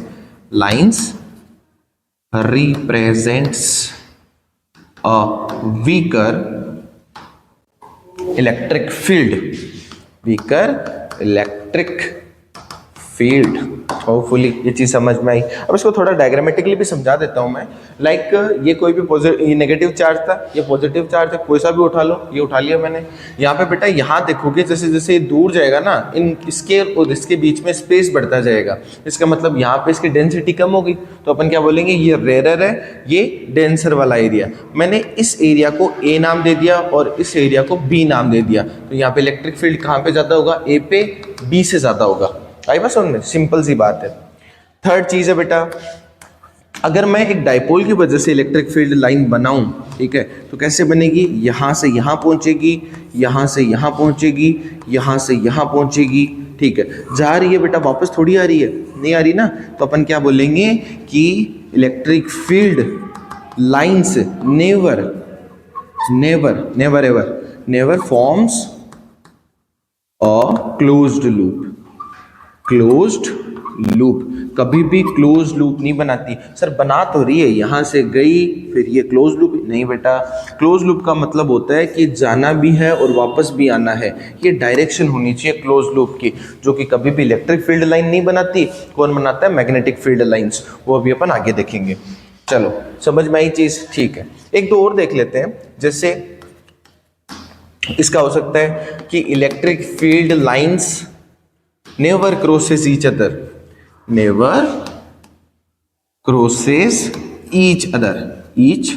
अब भाई साहब क्यों क्रॉस नहीं करती, देखो ध्यान से। अब भाई इलेक्ट्रिक फील्ड एक वेक्टर क्वांटिटी है, ठीक है ना, इलेक्ट्रिक फील्ड बेटा कैसी क्वांटिटी है, वेक्टर। यहां देखिए इलेक्ट्रिक फील्ड क्या लिखूंगा मैं, it is a vector quantity, vector quantity. क्यों है बेटा, इसके डायरेक्शन और मैग्नीट्यूड दोनों होते हैं। मैग्नीट्यूड को तो अपन न्यूटन पर कूलाम में लेते हैं, और डायरेक्शन को अपन किस में लेते हैं, इसमें डायरेक्शन को लेते हैं पॉजिटिव के आउटवर्ड और नेगेटिव के इनवर्ड, ठीक है, या फिर टेंजेंशियल, ठीक है ना। अभी नेक्स्ट पॉइंट में बता दूंगा। अभी यहाँ देखिए नेवर क्रॉसेस का ईच अदर का मतलब है ये ऐसे जा रही है, ये ऐसे जा रही है, इस पॉइंट पे इसकी डायरेक्शन इधर है, इस पॉइंट पे इसकी डायरेक्शन इधर है, तो एक पॉइंट के ऊपर इलेक्ट्रिक फील्ड की दो डायरेक्शन आ रही है, जो कि इम्पॉसिबल टर्म है ना। तो अपन क्या बोलेंगे, रीजन क्या है इसका, reason behind this concept is at the point of intersection का मतलब होता है जहां पे कट करी है लाइनें, ठीक है। तो at the point of intersection the electric field lines have two directions which is impossible. भाई साहब इम्पॉसिबल बात है ये, विच इज इम्पॉसिबल, पॉसिबल ही नहीं है कि भाई वेक्टर क्वांटिटी की दो डायरेक्शन हो एक जगह पे, ठीक है ना। तो अपन क्या बोलेंगे कि कभी क्रॉस नहीं करती, ठीक है। आगे देखिए बेटा, चलो ये कुछ चीजें हैं, जैसे एक पॉइंट और लिखना चाहूंगा बेटा मैं यहाँ पे कि पांचवा पॉइंट है, 4-5 प्रॉपर्टीज लिख दोगे तो बहुत है, इतने मार्क्स काफी हैं आपके लिए, ठीक है। तो यहाँ पे देखें बेटा, नेक्स्ट पॉइंट है यहाँ पे कि the direction of electric field lines given by the tangent drawn at that point। कैसे भाई, ध्यान से देखिए, अगर मैं बात करूं, ये कोई इलेक्ट्रिक फील्ड लाइन है, पॉजिटिव से निकल रही है और नेगेटिव में जाकर के बेटा यहाँ पे घुस रही है, ठीक है। तो इस पॉइंट के ऊपर मैं अगर इसकी डायरेक्शन निकालूं तो टेंजेंशियल, इस पॉइंट पे डायरेक्शन निकालूं तो टेंजेंशियल, इस पॉइंट पर डायरेक्शन निकालूं तो टेंजेंशियल, इन सबको जोड़ दोगे तो ये आगे बेटा इसकी डायरेक्शन। आई बात समझ में। नेक्स्ट थिंग आती है बेटा यहाँ पे, ओके, इलेक्ट्रिक डाइपोल। जैसा कि अपन ने कहा कि भाई एक पॉजिटिव है एक नेगेटिव, वो इलेक्ट्रिक डाइपोल हो गया। लेकिन प्रॉपर इलेक्ट्रिक डाइपोल को समझने के लिए अपन क्या बोलेंगे, एक शॉर्ट एंड स्वीट डेफिनेशन बताता हूं आपको मैं, ठीक है। यहां पे देखिए बेटा, एक माइनस क्यू चार्ज है, एक प्लस क्यू चार्ज है। इसका मतलब है इक्वल चार्ज है, लेकिन नेचर के अंदर क्या है भाई, अपोजिट है, ठीक है ना। तो अपन यहां पे लिखेंगे two equal and opposite charges and opposite charges placed at any distance ये डिस्टेंस कैसी होनी चाहिए बेटा, स्मॉल, छोटी डिस्टेंस होनी चाहिए। इज नोन एज, इस सेटअप को अपन क्या बोलेंगे, is known as electric dipole. Electric dipole, आई बात समझ में। इसकी स्ट्रेंथ को अपन डिफाइन करते हैं, जैसे हर बंदे की स्ट्रेंथ होती है, इन भाई साहब की भी स्ट्रेंथ है, ठीक है ना। इसकी स्ट्रेंथ को अपन डिफाइन करते हैं इलेक्ट्रिक डाइपोल मोमेंट के साथ में, कि भाई कौन सा डाइपोल कितना स्ट्रॉन्ग है, ठीक है ना। इलेक्ट्रिक डाइपोल की स्ट्रेंथ को अपन डिफाइन करते हैं इलेक्ट्रिक डाइपोल मोमेंट के साथ में। यही बात समझ में। इलेक्ट्रिक डाइपोल मोमेंट क्या होता है बेटा, इसको अपन डिफाइन करेंगे ऐसे कि भाई either charge, EITHER, either charge multiplied by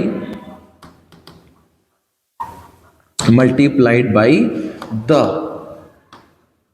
distance between them.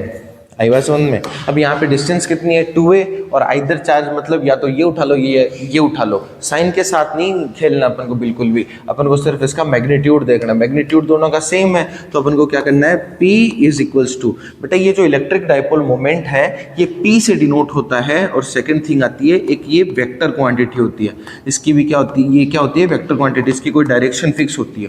इसकी डायरेक्शन क्या होती है भी बताऊंगा मैं, नेगेटिव क्यू से पॉजिटिव क्यू की तरफ। यहाँ पे अपन इसकी क्या कर रहे हैं, डेफिनेशन लिख रहे हैं। मैथमेटिकल फॉर्म है, P vector is equals to charge into में क्या आ गया बेटा, 2a vector.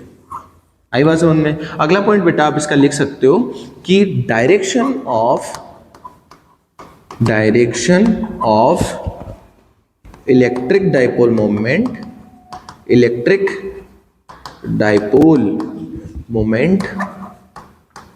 Moment is always from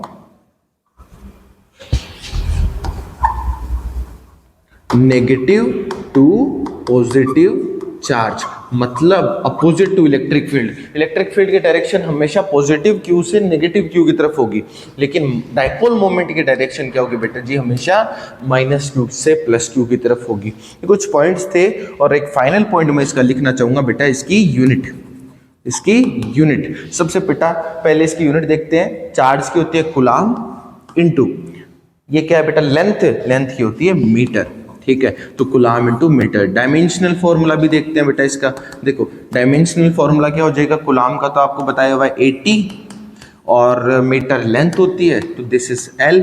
in सारी चीजों को एक साथ कंसिडर कर लो तो क्या आ जाएगा, ALT, बस खत्म। आई बात समझ में। चलो आगे चलते हैं। यहां पे मैंने लिखा है बेटा electric field due to a dipole. तो इलेक्ट्रिक फील्ड किसी डाइपोल के ऊपर किसी चल रहा है, फाइन, ओके बेटा। Electric field due to a dipole, यहां पे अपन देखेंगे कि किसी भी डाइपोल की वजह से इलेक्ट्रिक फील्ड कहां निकालना, जो अपने सिलेबस में है उसकी बात करेंगे, बाकी तो आप कहीं भी अभी निकाल सकते हो, आपकी इच्छा। तो यहाँ पे बेटा सबसे पहले आपका बनता है पहला पॉइंट जो एक्सियल है ना, एक्सियल पॉइंट, वहां पे आपको इलेक्ट्रिक फील्ड निकालना है किसी डाइपोल की वजह से। सर एक्सियल पॉइंट क्या होता है आप बता सकते हो। देखो भाई एक्सियल पॉइंट का मतलब होता है ये मैंने एक्सिस बनाई, ये एक्स एक्सिस है, ये वाई एक्सिस है, किसी एक एक्सिस को पकड़ लो, इस एक्सिस को पकड़ लिया मान लो, ये डाइपोल रखा हुआ है, ठीक है ना, माइनस क्यू और प्लस क्यू, ये मैंने लिख दिया बेटा यहाँ पे एक माइनस क्यू एक प्लस क्यू है, तो इसकी एक्सिस के ऊपर इधर निकालो चाहे इधर निकालो, किसी भी डायरेक्शन में मेरे को क्या निकालना है, इलेक्ट्रिक फील्ड निकालना है किसी पॉइंट पी के ऊपर, ठीक है ना, वो हो गया एक्सियल पॉइंट। और इक्वेटोरियल पॉइंट अभी आगे समझा ही दूंगा मैं। देखो ये चीज समझ में आई। अब यहां देखिए बेटा, सी यहां पे मैंने एक माइनस क्यू चार्ज रखा है, यहां पे मैंने एक प्लस क्यू चार्ज रखा है जो कि 2a डिस्टेंस अपार्ट है। इसका मतलब क्या हुआ भाई साहब, इसका मतलब हुआ ये वाली a हो जाएगी, ये वाली भी क्या हो जाएगी a।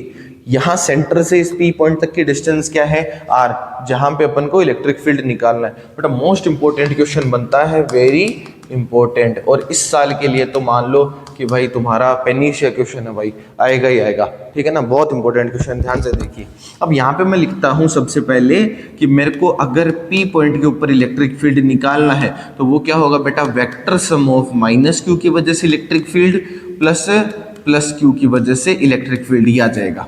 आई बात समझ में, ठीक है। तो आपको पता है बेटा, आपने लॉज ऑफ वेक्टर एडिशन देखा है वहां पर, triangular law of vector addition, polygon law of vector addition, ये सब देखा आपने, parallelogram law of vector addition, वही चीज सेम चीज यहाँ पे मैं अप्लाई करूंगा रिजल्टेंट निकालने के लिए।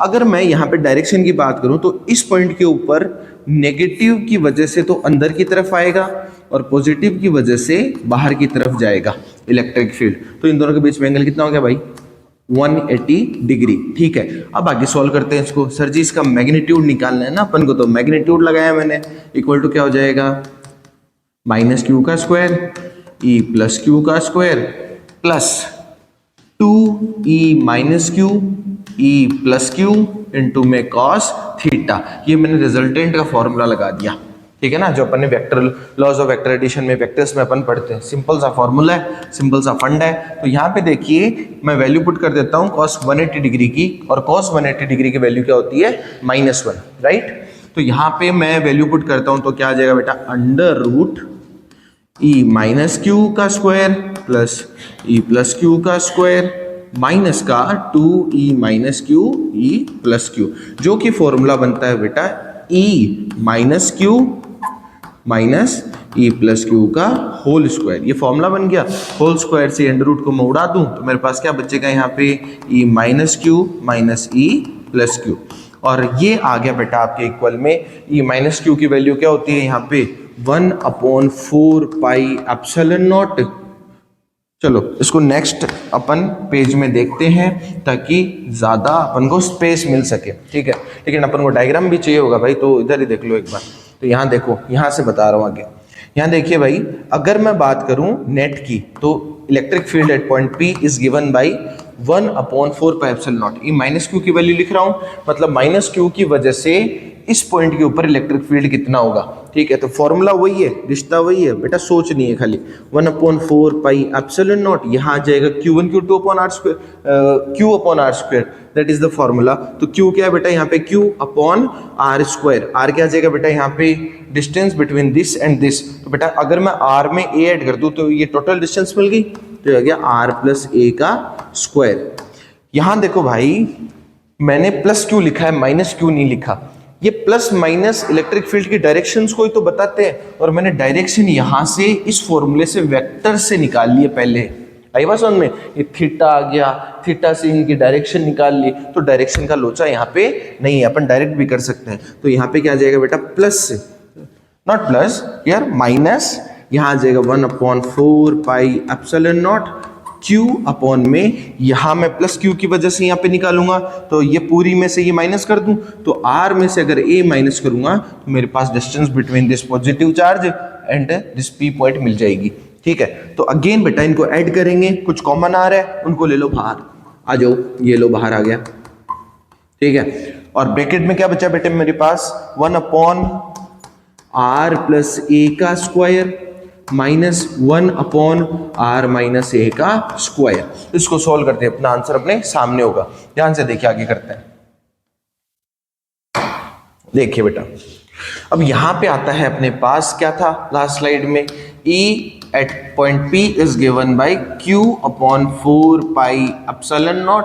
अंदर क्या बचा था बेटा, 1/, आर प्लस ए का square minus 1 upon R minus A का स्क्वायर, यही था ना।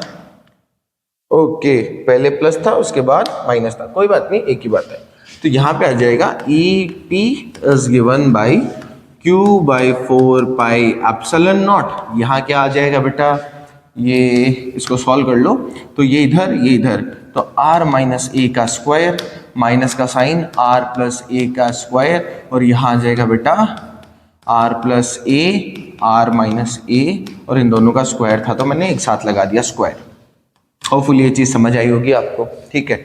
नेक्स्ट आता है बेटा, electric field at point P is given by Q upon 4 pi epsilon naught, और यहाँ पे इसका स्क्वायर ओपन करके लिख दो, तो A square plus B square minus का 2ab, माइनस का साइन स्क्वायर करके मैं अंदर मल्टीप्लाई कर रहा हूँ डायरेक्ट, तो यहाँ जाएगा A square plus B square plus 2ab 2ar।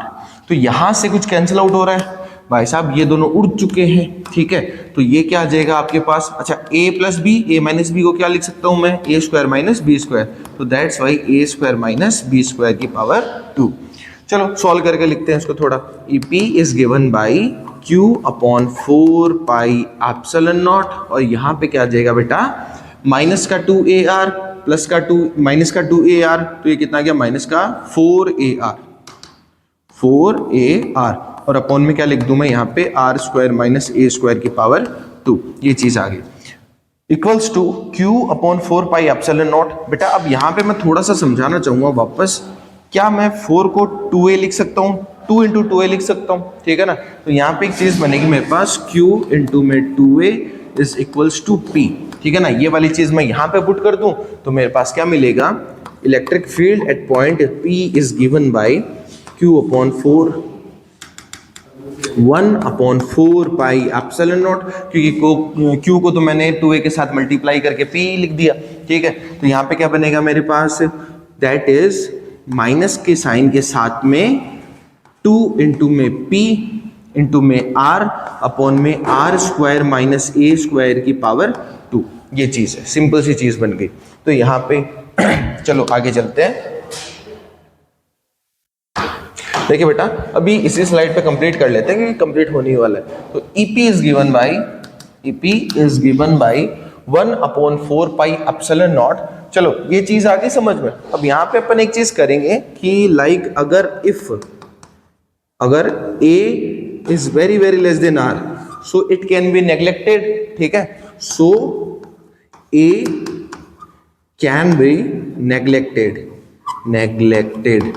अगर डाइपोल बहुत छोटा है, बोलने का मतलब है अगर डाइपोल बहुत छोटा है, ठीक है ना, तो अपन क्या बोलेंगे कि ए को अपन नेग्लेक्ट कर सकते हैं, हटा सकते हैं। तो इसको उड़ा दो, ए को यहां से उड़ाया और कहीं ये दिख रहा है, नहीं दिख रहा सर, तो यहां से उड़ा दिया अपन ने, तो मेरे पास क्या मिलेगा 1/4 पाई एप्सिलॉन नॉट, या क्या बेटा माइनस का 2pr अपॉन में क्या आ गया r की पावर 4, मतलब ये तो 0 हो गया, तो r स्क्वायर की पावर 2 है तो r की पावर 4 आ गई। तो यहाँ पे मेरे पास मिलेगा EP is given by this formula. अगर मैं मैग्नीट्यूड की बात करूंगा, ठीक है ना, तो मेरे पास प्लस का 2, इसको मैं k लिख दूं बेटा, ठीक है, तो यह आ जाएगा 2kp, r से पावर ये 3 कैंसिल हो गया अपॉन में r³। ये बेटा आपका फॉर्मूला आ गया electric field at the axial point of a dipole. Hopefully ये चीज आपको समझ में आई होगी, बहुत इंपॉर्टेंट है। इसको लिख के याद करना भाई, वीडियो वापस रिवाइंड करो, वापस देखो, वापस लिखो, ऐसे आप ट्राई करोगे तो आपका आराम से ये याद हो जाएगा, ठीक है। फिर अपन करते हैं electric field at the equatorial point of a dipole. यहाँ पे देखिए बेटा 2 पॉइंट्स है, ये -q है, ये +q है, दोनों के दोनों 2a डिस्टेंस पे अपार्ट है। और इक्वेटोरियल का पॉइंट का मतलब है इसके सेंटर पे एक परपेंडिकुलर लाइन खींचो, ठीक है। इस परपेंडिकुलर लाइन पे कोई भी पॉइंट ले लो P, ठीक है, जो यहां से भी इक्वल डिस्टेंस पे होगा और यहां से भी इक्वल डिस्टेंस पे होगा। मैं सेंटर से यहां तक के डिस्टेंस को r कंसीडर कर लूं, ठीक है, तो ये वाली डिस्टेंस कितनी हो जाएगी, late us consider this is s and which is given bye a square plus r square by using Pythagoras theorem. तो ये भी सेम है s, तो ये भी कितनी हो जाएगी √a square plus r square. समझ में आई कि नहीं बात, ठीक। मुझे निकालना है इस P पॉइंट के ऊपर इलेक्ट्रिक फील्ड, तो अगर +q की बात करूंगा तो बेटा बाहर की तरफ आएगा +q, माइनस क्यू की बात करूंगा तो अंदर की तरफ आएगा माइनस क्यू। तो इन दोनों का रिजल्टेंट आप ध्यान से देखो तो कहीं इधर से निकलेगा। अगर मैं ये एंगल थीटा मान लूं तो ये भी थीटा होगा और ये भी क्या हो जाएगा थीटा। ये जेड बन रहा है ना बेटा, ये भी क्या हो जाएगा थीटा। तो ये सारे एंगल्स थीटा थीटा है, ठीक है ना। तो यहां पे चीज क्या बनेगी अपने पास फाइनली कि जो नेट इलेक्ट्रिक फील्ड है सर जी वो क्या होगा, वो होगा सर माइनस क्यू की वजह से horizontal component plus plus Q की वजह से हॉरिजॉन्टल कंपोनेंट को ऐड कर दो, वो क्या आ गया आपका इलेक्ट्रिक फील्ड का मैग्नीट्यूड आ गया। आई बात समझ में यहाँ पे। अब सर हॉरिजॉन्टल कंपोनेंट ऐड किया, वर्टिकल क्यों नहीं किया? भाई वर्टिकल कहाँ दिख रहा है हॉरिजॉन्टल कंपोनेंट इसके पास में, तो वर्टिकल तो है नहीं अपने पास, हॉरिजॉन्टल है, तो मैंने हॉरिजॉन्टली इसको ऐड कर दिया। Simply electric field is given by at point P भी लिख देते हैं ताकि आपको समझ में आ जाए। यहां से cos थीटा कॉमन ले लूं मैं, तो बेटा यहां पे cos थीटा आ गया common, E minus Q plus E plus Q. जहां मैंने यहां पे मैग्नीट्यूड की बात करी थी, ठीक है ना, तो मैग्नीट्यूड की बात करूंगा तो माइनस क्यू और प्लस क्यू दोनों सेम है। कैसे? फॉर मैग्नीट्यूड, मैग्नीट्यूड के लिए क्या होगा बेटा, E minus Q is equal to E plus Q is equal to E Q मान लेता हूं। और वो किसके इक्वल है सर? वो तो सबको पता है सर, वो 1/4 pi epsilon naught Q upon R square के इक्वल है। लेकिन R स्क्वायर क्या होता है? Distance between charge and point, वो क्या है बेटा S, तो मैं यहाँ क्या लिख दूं S का स्क्वायर। समझ में आई कि नहीं बात? ठीक, आगे देखिए यहाँ पे ये चीज आ गई, इसको उठा के बेटा यहाँ पुट कर दो। अगर दोनों वैल्यू सेम है तो क्या हो जाएगा, E at point P is given by cos theta into में क्या आ जाएगा बेटा, EQ 2 टाइम्स ऑफ EQ। अब वैल्यू रख दो यहाँ पे 2 इनटू में EQ की वैल्यू क्या थी बेटा 1/4 पाई एप्सिलॉन नॉट, जिसको मैंने K लिख दिया, Q अपॉन में S स्क्वायर। S क्या था बेटा A square plus R square, तो स्क्वायर लगेगा तो अंडर रूट हट जाएगा, तो मैं इसको डायरेक्ट लिख रहा हूँ A square plus R square. ठीक है, स्क्वायर से रूट कैंसिल हो गया, इनटू में क्या बचा बेटा cos थीटा। सर थोड़ा मजा नहीं आ रहा, ये cos थीटा कहाँ से आ रहा है, इसको भी हटाना है अपन को, ठीक है ना। ये लो चुटकी बजाते हटा देते हैं, ध्यान से देखिए। अब यहाँ पे ये ट्राइंगल पकड़ो, ये वाला ट्राइंगल, ठीक है। इस ट्राइंगल में देखो भाई थीटा के सामने वाली परपेंडिकुलर होती है, ये बेस होती है, ये हाइपोटेनस होती है, ठीक है ना। तो यहाँ पे अपन क्या लगाएंगे, सिंपल सा फंडा लगाएंगे कॉस का, कि हियर, यहां लिख देता हूं मैं, हियर फ्रॉम दिस ट्राइंगल, यहां पे क्या मिलेगा मेरे को, cos theta is equal to, cos theta होता है बेटा बेस अपॉन हाइपोटेनस, तो बेस आ गया a और हाइपोटेनस आ गई s, मैं यहां लिख देता हूं a अपॉन s। आई बात समझ में? तो यहाँ पे वो वैल्यू सिंपली मेरे को पुट करनी है, कोई मेरे को झंझट नहीं पालना है। तो यहाँ पे आ जाएगा बेटा सिंपली 2 इंटू में k इंटू में q अपॉन में a square plus r square, और इंटू में क्या आ गया बेटा a upon s, that is s की वैल्यू क्या थी, a square plus r square की पावर 1/2, अंडर रूट लिखो चाहे 1/2, बात एक ही है, इसकी पावर 1। ठीक है, यहाँ पे अगेन बेटा q आ रहा है, 2 आ रहा है, a आ रहा है, आपको पता है q इंटू 2a क्या होता है। चलो नेक्स्ट पेज में देखते हैं, 2kq वैल्यू क्या आई यहाँ पे इलेक्ट्रिक फील्ड की, दैट इज 2kq अपॉन में a square plus r square की पावर 1 इंटू में क्या आया बेटा a अपॉन में a square plus r square की पावर 1/2, ये चीज थी, ठीक है ना। अब इसको अपन देखते हैं सॉल्व करके आगे। हियर as we know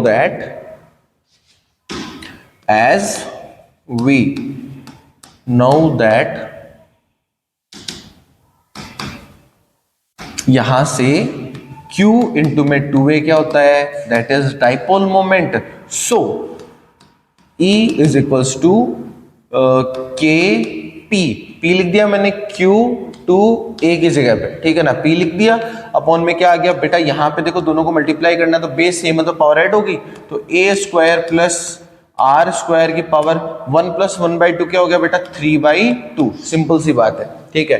तो अगेन बेटा हियर ये तो एक फॉर्मूला बन गया, ठीक है। अगर इफ एक केस बन रहा है सेम पहले बना था, यहाँ पे भी केस बन रहा है फॉर शॉर्ट डाइपोल मोमेंट या फिर for small dipole, dipole, that is dipole.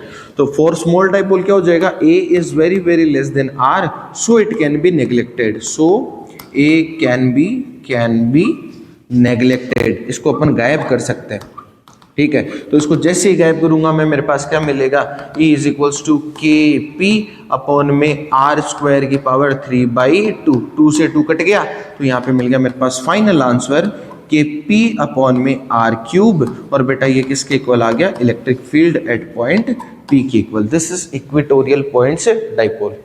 समझ में आया? चलो नेक्स्ट टॉपिक के ऊपर चलते हैं अपन। टाइम क्या हो रहा है? टाइम है 37 है, ठीक, ओके। तो भाई अपना नेक्स्ट टॉपिक है कि कितना टॉर्क लगेगा जब एक यूनिफॉर्म इलेक्ट्रिक फील्ड के अंदर मैं डाइपोल को रख दूं। तो यहाँ पे मैंने एक यूनिफॉर्म इलेक्ट्रिक फील्ड को बनाया है, जो डिफाइन करा है यहाँ पे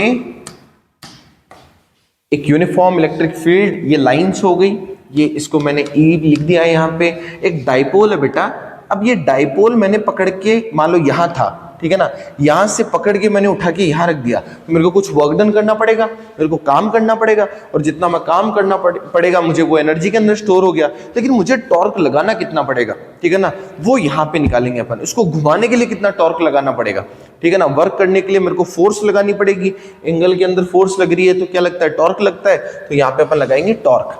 ध्यान से देखिए बेटा, लेट अस कंसीडर इन दोनों डाइपोल्स के बीच की जो लेंथ है वो 2a है, तो ये a हो गई और ये भी क्या हो गई बेटा, a। ये थीटा है, सामने परपेंडिकुलर, तो मैं क्या करूं यहाँ पे, मुझे अगर परपेंडिकुलर निकालनी हो, सर क्यों निकालनी है परपेंडिकुलर, क्योंकि सर बेटा जो टॉर्क होता है, टॉर्क जो होता है वो क्या होता है, फोर्स इनटू में परपेंडिकुलर डिस्टेंस होती है, ठीक है ना। तो यहाँ पे बेटा फोर्स तो निकाल लेंगे, किसी एक चार्ज के ऊपर फोर्स कितनी लगेगी, इसकी फोर्स इस तरफ लगेगी सेम डायरेक्शन में, दैट इज आपको मैंने बताया था E इक्वल्स टू क्या होता है, F अपॉन Q होता है, तो F इक्वल्स टू क्या हो जाएगा बेटा, QE, ये फोर्स लगेगी, तो मैंने यहाँ लिख दी, ये आ गई प्लस QE, ये डायरेक्शन को शो करने के लिए मैंने यहाँ पे माइनस का QE लिख दिया। चलो अब देखो बेटा, फोर्स तो आ गई यहाँ पे Q इंटू में E, लेकिन यहाँ पे परपेंडिकुलर डिस्टेंस कौन सी लेंगे बेटा, ये लेंगे परपेंडिकुलर डिस्टेंस, और ये कैसे निकालेंगे, थीटा के सामने वाला परपेंडिकुलर है, तो ऐसा फॉर्मूला सोचो भाई दिमाग लगा के, जिसमें परपेंडिकुलर आए और हाइपोटेनस आए, तो साइन थीटा। तो मैं क्या करूं, अगर साइन थीटा मुझे चाहिए तो मैं क्या करूंगा, late us consider this is perpendicular which is given bye, अभी निकालूंगा मैं, तो परपेंडिकुलर अपॉन हाइपोटेनस, हाइपोटेनस क्या है 2a, ये आ गई 2a, परपेंडिकुलर की वैल्यू क्या आ गई, इधर क्रॉस में मल्टीप्लाई हो गया, तो 2a साइन थीटा, इस वैल्यू को उठा के मैं यहां रख दूंगा परपेंडिकुलर डिस्टेंस की जगह पे, तो मेरे को क्या मिलेगा यहाँ पे 2a साइन थीटा। अगेन बेटा here as we know that Q into में 2a क्या होता है बेटा, ये होता है बेटा डाइपोल मोमेंट P, यहाँ पे आ गया Q, यहाँ पे आ गया 2a, रखो P, तो यहाँ पे टॉर्क को अपन टाउ से डिनोट करते हैं बेटा, टाउ नहीं टाउ, ठीक है ना, तो टाउ से डिनोट करते हैं, तो यहाँ पे आ जाएगा बेटा P और E का मल्टीप्लाई, तो PE इंटू में साइन थीटा। आपको पता है बेटा फोर्स एक वेक्टर क्वांटिटी है और टॉर्क भी एक वेक्टर क्वांटिटी है, तो मैं क्या लिख सकता हूँ इसको वेक्टर फॉर्म में, tau vector is equals to PE sine theta है, तो यहाँ पे P क्रॉस E वेक्टर, दोनों वेक्टर क्वांटिटीज है तो दोनों का क्रॉस प्रोडक्ट आ गया। ये होता है बेटा किसी यूनिफॉर्म इलेक्ट्रिक फील्ड के अंदर टॉर्क निकालना। होपफुली आपको ये चीज समझ में आई, लिख लीजिए बेटा फटाफट, आगे चलते हैं फिर। चलो नेक्स्ट टॉपिक आता है work done to rotate a dipole, तो कितना वर्क डन करना पड़ा, और वही वैसे एक्चुअली में एनर्जी के अंदर स्टोर हो जाएगा, ठीक है। तो यहाँ पे वर्क डन आपको पता है, चलो अगर मैं रेक्टिलिनियर मोशन की, स्ट्रेट लाइन मोशन की बात करूंगा, तो आपको पता है भाई वर्क डन होता है फोर्स इनटू में डिस्प्लेसमेंट, ये चीज आपको पता है, ठीक है ना। लेकिन यहाँ पे ये डॉट प्रोडक्ट में होता है, डॉट में अगर मैं वेक्टर क्वांटिटी में लिखूं तो ऐसे, ठीक है, ये वर्क डन स्केलर है, ठीक है, तो दो वेक्टर चीजों का डॉट प्रोडक्ट क्या आती है, एक स्केलर क्वांटिटी आती है, लेकिन यहाँ पे तो रोटेशनल मोशन है, ठीक है ना, तो मैं वर्क डन डायरेक्ट नहीं निकाल सकता फोर्स से, ठीक है, तो मैं निकालूंगा टॉर्क से, तो स्मॉल वर्क डन निकालूंगा मैं, dw is given by tau into में d थीटा, ये एंगुलर डिस्प्लेसमेंट, ये टॉर्क, ये आपका वर्क डन। मेरे को टोटल चाहिए तो क्या कर दूंगा, इंटीग्रेट कहां से कहां तक, लेट अस कंसीडर थीटा 1 पे पहले था, थीटा 2 पे बाद में रख दिया, तो थीटा 1 से थीटा 2 तक, अपन को पता है एज अभी अभी पढ़ा था कि तो इक्वल टू क्या होता है, पी ई साइन थीटा होता है सर। उठा के पटक दो भाई साहब इस इक्वेशन में, तो मेरे पास आएगा W is equals to integration of theta 1 से थीटा 2, तो की वैल्यू है पी साइन थीटा, तो यहाँ गया P E sine theta into में डी थीटा। तो W is given by P भाई साहब कांस्टेंट है, पी ई क्या है, कांस्टेंट है। खपचे में ले लो, बाहर उठा लो इसको, तो साइन थीटा बचा। साइन थीटा का इंटीग्रेशन क्या होता है बेटा, कॉस थीटा, लेकिन माइनस का, तो माइनस का कॉस थीटा, थीटा 1 से थीटा 2 तक मैंने लिमिट रख दी। ओके, सॉल्व कैसे करते हैं, upper limit minus lower limit. बेटा ये थीटा है, थीटा की जगह सबसे पहले अपर लिमिट रखेंगे, फिर माइनस के साइन के साथ में लोअर लिमिट अप्लाई करेंगे। तो यहाँ पे क्या आ जाएगा बेटा, माइनस का P E cos theta 2 minus cos theta 1, simple सी चीज है, ठीक है। आगे देखिए, अगर ये वर्क डन का जो साइन है, नेगेटिव साइन, उसको मैं अंदर मल्टीप्लाई कर दूं तो क्या बचेगा, PE cos theta 1 minus cos theta 2, ये लो। और ये ही किस में स्टोर हो जाएगा, stored in the form of potential energy. तो बेटा पोटेंशियल एनर्जी का भी डेरिवेशन सेम है, बस इसकी जगह पे आप नेगेटिव साइन लगा करके क्या लिख दोगे, cos theta 1 minus cos theta 2, ठीक है ना, क्योंकि जो स्टोर होगी एनर्जी वो अपोजिट डायरेक्शन में फोर्स लगाती रहेगी, ठीक है ना। ये फील्ड है वो इस डायपोल के ऊपर इस डायरेक्शन में फोर्स लगाता रहेगा, तो अपन क्या बोलेंगे कि नेगेटिव के साइन के साथ में आएगा वर्क डन, ठीक है।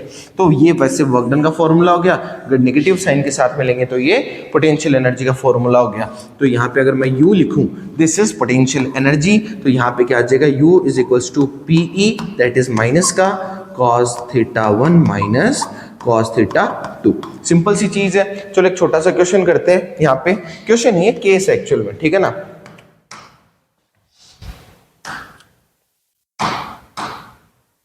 ओके, देखिए यहां पे फॉर्मूला था अपने पास U इज इक्वल्स टू, या फिर पहले वर्क डन का देखिए केस, तो यहां पे आता है work done is given by PE cos theta 1 minus cos theta 2। तो यहाँ पे मैं क्या लिख दूंगा, पीई, तो ठीक है सर, ठीक है। अगर पहला केस मैं लगाऊं यहाँ पे कि थीटा 1 सर 0 डिग्री पे था पहले वो, ठीक है ना, 0 डिग्री पे था, ऐसे था डायपोल, इसको उठा करके मैंने थीटा पे पुट कर दिया, ठीक है ना। तो थीटा 2 मैंने ले लिया, थीटा, थीटा कुछ भी हो सकता है बेटा, आप चाहे 180 रोटेट करो, चाहे 360 रोटेट करो, चाहे 270 रोटेट करो, चाहे 45 रोटेट करो, आपकी इच्छा। तो यहाँ पे आ जाएगा cos थीटा 1 की जगह पे cos 0 degree minus cos theta. तो आपको बेटा मेनली आपको ये फॉर्मूला भी देखने को मिलेगा वर्क डन का, PE 1 माइनस cos थीटा, लेकिन जो मेन फॉर्मूला है वो तो यही है। दिस इज द पापा फॉर ऑल फॉर्मूलाज। आई बात समझ में, चलो आगे चलते हैं, ठीक है। नेक्स्ट आता है बेटा फाइनल टॉपिक की तरफ अपन बढ़ रहे हैं, गॉस लॉ की तरफ। लेकिन गॉस लॉ को समझने के लिए अपन को सबसे पहले पता होना चाहिए कि इलेक्ट्रिक फ्लक्स क्या होता है। तो भाई इलेक्ट्रिक फ्लक्स को समझते हैं अपन सबसे पहले। देखिए, अगर मैं कंसिडर करूं कि ये बेटा कोई इलेक्ट्रिक फील्ड है, यूनिफॉर्म इलेक्ट्रिक फील्ड है, जो कि आपके लेफ्ट से आपके राइट की तरफ जा रहा है, आराम से जा रहा है, बहता बहता, ठीक है। और मेरे तो थी कुछ ना कुछ दिमाग में चल रही थी खुराफाती आइडिया, अपन तो फिजिक्स के बंदे हैं, तो अपन क्या करेंगे, इसके बीच में एक क्रॉस सेक्शन एरिया डाल देंगे। तो क्रॉस सेक्शन एरिया मैंने डाल दिया यहाँ पे, ये आ गया बेटा यहाँ पे क्रॉस सेक्शन एरिया, ये लो। अब आप देखो कि इलेक्ट्रिक फ्लक्स डिफाइन कर रहे हैं अपन, जिसको अपन एक्चुअल में फाई से डिनोट करते हैं इलेक्ट्रिक फ्लक्स को। इलेक्ट्रिक फ्लक्स कैसे डिफाइन करेंगे कि इस यूनिट क्रॉस सेक्शन एरिया से नॉर्मली कितनी लाइंस ऑफ फील्ड पास हो रही है, वो क्या हो जाएगा, आपका इलेक्ट्रिक फ्लक्स हो जाएगा। इसकी अगर मैं डेफिनेशन लिखना चाहूं तो क्या हो जाएगा बेटा, the number of electric field lines passing normally through a closed surface is known as electric flux. For a better definition आप ये भी लिख सकते हो, the measure of electric field lines, ठीक है ना, या फिर the number of electric field lines, उनको गिन लो भाई साहब, ठीक है ना, कितनी इलेक्ट्रिक फील्ड लाइंस इसमें से पास हो रही है इस यूनिफॉर्म इलेक्ट्रिक फील्ड में रखे गए किसी यूनिट एरिया से, ठीक है ना, वो क्या होगी, इलेक्ट्रिक फ्लक्स होगी। इलेक्ट्रिक फ्लक्स एक बेटा स्केलर क्वांटिटी है, स्केलर क्वांटिटी है जिसको अपन डिफाइन करते हैं phi equal to electric field lines इस क्रॉस सेक्शन एरिया से पास हो रही है। लेट अस कंसीडर, इसका मैंने छोटा एलिमेंट लिया जिसका जो एरिया है वो ds है, सरफेस एरिया, ठीक है ना। अगर मैंने कहा कि ये एक स्केलर क्वांटिटी है, आपको पता है एरिया कैसी क्वांटिटी होती है, वेक्टर क्वांटिटी होती है, और इलेक्ट्रिक फील्ड भी कैसी क्वांटिटी होती है, एक वेक्टर क्वांटिटी होती है। तो अपन क्या करेंगे, इन दोनों का डॉट प्रोडक्ट कर देंगे ताकि मेरे को एक स्केलर क्वांटिटी मिले। तो ये क्या आ गया, आपका इलेक्ट्रिक फ्लक्स आ गया। यहां से अपन इलेक्ट्रिक फ्लक्स की अपन यूनिट भी निकाल सकते हैं। आपको पता है कि इलेक्ट्रिक फील्ड की यूनिट क्या होती है, न्यूटन पर कूलाम, और सरफेस एरिया की यूनिट क्या होती है, मीटर स्क्वायर, तो न्यूटन मीटर स्क्वायर पर कूलाम, ये यूनिट आ गई फाई की, ठीक है। यहां से इसके डायमेंशन देखिए, डायमेंशन को मैं इंपॉर्टेंट लगाऊंगा बेटा, यहाँ पे डायमेंशन को क्या लगाऊंगा मैं, इंपॉर्टेंट, एक मार्क के अंदर पूछी जा सकती है, बहुत इंपॉर्टेंट है। यहाँ देखिए न्यूटन की क्या लिख सकता हूँ बेटा मैं यहाँ पे, this is m1 L1t -2 into में मीटर स्क्वायर की मैं लिख सकता हूँ L2 अपॉन में कूलाम की क्या लिख सकता हूँ मैं 80, ठीक है। तो इसको बेटा जैसे ही मैं सॉल्व करके लिखूंगा तो मेरे पास क्या मिलेगा, m1 अकेला है, L2 ये आ गया बेटा L3 a -1 और ये t का -2। ये सिंपली इसकी मैंने डायमेंशन सॉल्व करके यहाँ पे लिख दी। होपफुली आपको एक चीज समझ में आई होगी। चलो आगे देखो बेटा, यहाँ पे मैंने नेक्स्ट हेडिंग डाली है एरिया वेक्टर। मैंने आपको बताया था यहाँ पे कि एरिया वेक्टर की डायरेक्शन होती है, कुछ ना कुछ एरिया की डायरेक्शन होती है। तो याद रखना, यहाँ पे बच्चे बहुत कंफ्यूज होते हैं इसकी डायरेक्शन को लेके, क्योंकि अगर क्वेश्चन दे दिया तो यहाँ पे डॉट प्रोडक्ट देगा और इसकी डायरेक्शन देगा साथ में, ठीक है ना। तो आपको ये समझना है कि इसकी डायरेक्शन होती है always perpendicular to the surface. Area vector की डायरेक्शन क्या होती है, always perpendicular to the surface. अगर मैं बात करूं इस डिजिटल बोर्ड की, इस डिजिटल बोर्ड की एरिया वेक्टर क्या होगा बेटा, इसके परपेंडिकुलर बनेगा, मतलब आपकी तरफ। आई बात समझ में, आप अपनी नोटबुक में लिख रहे हो, फॉर एग्जांपल ये आपकी नोटबुक है, ठीक है, इसका एरिया वेक्टर क्या होगा बेटा, आगे की तरफ। आई बात समझ में, मेरे इस टी शर्ट का एरिया वेक्टर आगे की तरफ इसके परपेंडिकुलर। आई बात समझ में, कि मेरे हाथ का एरिया वेक्टर इसके परपेंडिकुलर। तो किसी भी चीज के परपेंडिकुलर एक लाइन खींच दो और उसको क्या बोल देंगे अपन, उसकी डायरेक्शन एरिया वेक्टर की। चलो भाई, होपफुली ये चीज समझ में आई होगी आपको। अभी अपन चल रहे हैं आगे। ये सिंपल सा था फंडा एरिया वेक्टर का, इसका कोई फॉर्मूला नहीं है। चलो अभी अपन करते हैं गॉस थ्योरम, ठीक है। और यहां से 110% आपके बोर्ड के अंदर क्वेश्चन गिरेगा, 110% भाई। इस चैप्टर का सबसे ज्यादा इंपॉर्टेंट, सबसे ज्यादा पूछे जाने वाला किसी भी बोर्ड एग्जामिनेशन के अंदर ये वाला टॉपिक है भाई। कोई मुझे फर्स्ट चैप्टर में सबसे इंपॉर्टेंट चीज पूछे, मैं बोलूंगा गॉस थ्योरम और इसकी एप्लीकेशन, ठीक है। चलिए इसको शुरू करते हैं अभी अपन। गॉस थ्योरम, ठीक है, गॉस थ्योरम, ओके। इसको समझने के लिए ऐसे समझो कि एक ऐसी कोई भी क्लोज्ड सरफेस है, ठीक है। इस क्लोज सरफेस के अंदर मैंने कंसिडर कर रखा है क्यू चार्ज है। तो बेटा गॉस लॉ ये बोलता है कि इसके अंदर से जो जितना भी फ्लक्स पास होगा वो बेटा 1/ε0 टाइम्स इक्वल होगा इस क्लोज सरफेस के अंदर जितना चार्ज है उसके मल्टीपल के। आई बात समझ में। तो इसको स्टेटमेंट के फॉर्म में अपन कैसे लिख सकते हैं, बड़ा इजी, ध्यान से देखिएगा। इसको अगर मैं स्टेटमेंट के फॉर्म में लिखना चाहूं तो देखिए बेटा ध्यान से, यहां पे लिखूंगा मैं, Gauss law states that the total flux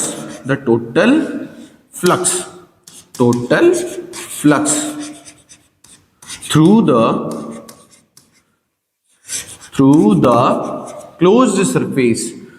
the closed surface is 1 divided by epsilon naught sir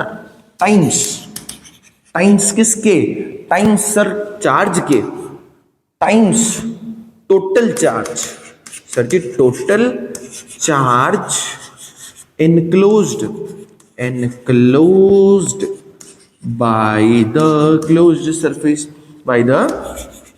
closed surface, by the close surface. बेटा इसको मैथमेटिकल फॉर्म में कैसे लिखेंगे अपन कि सर जी जो फाई होता है, और कल अपन ने क्या पढ़ा था sir ji, A dot D S भी पढ़ा था sir, A dot D S भी पढ़ा था, सॉरी,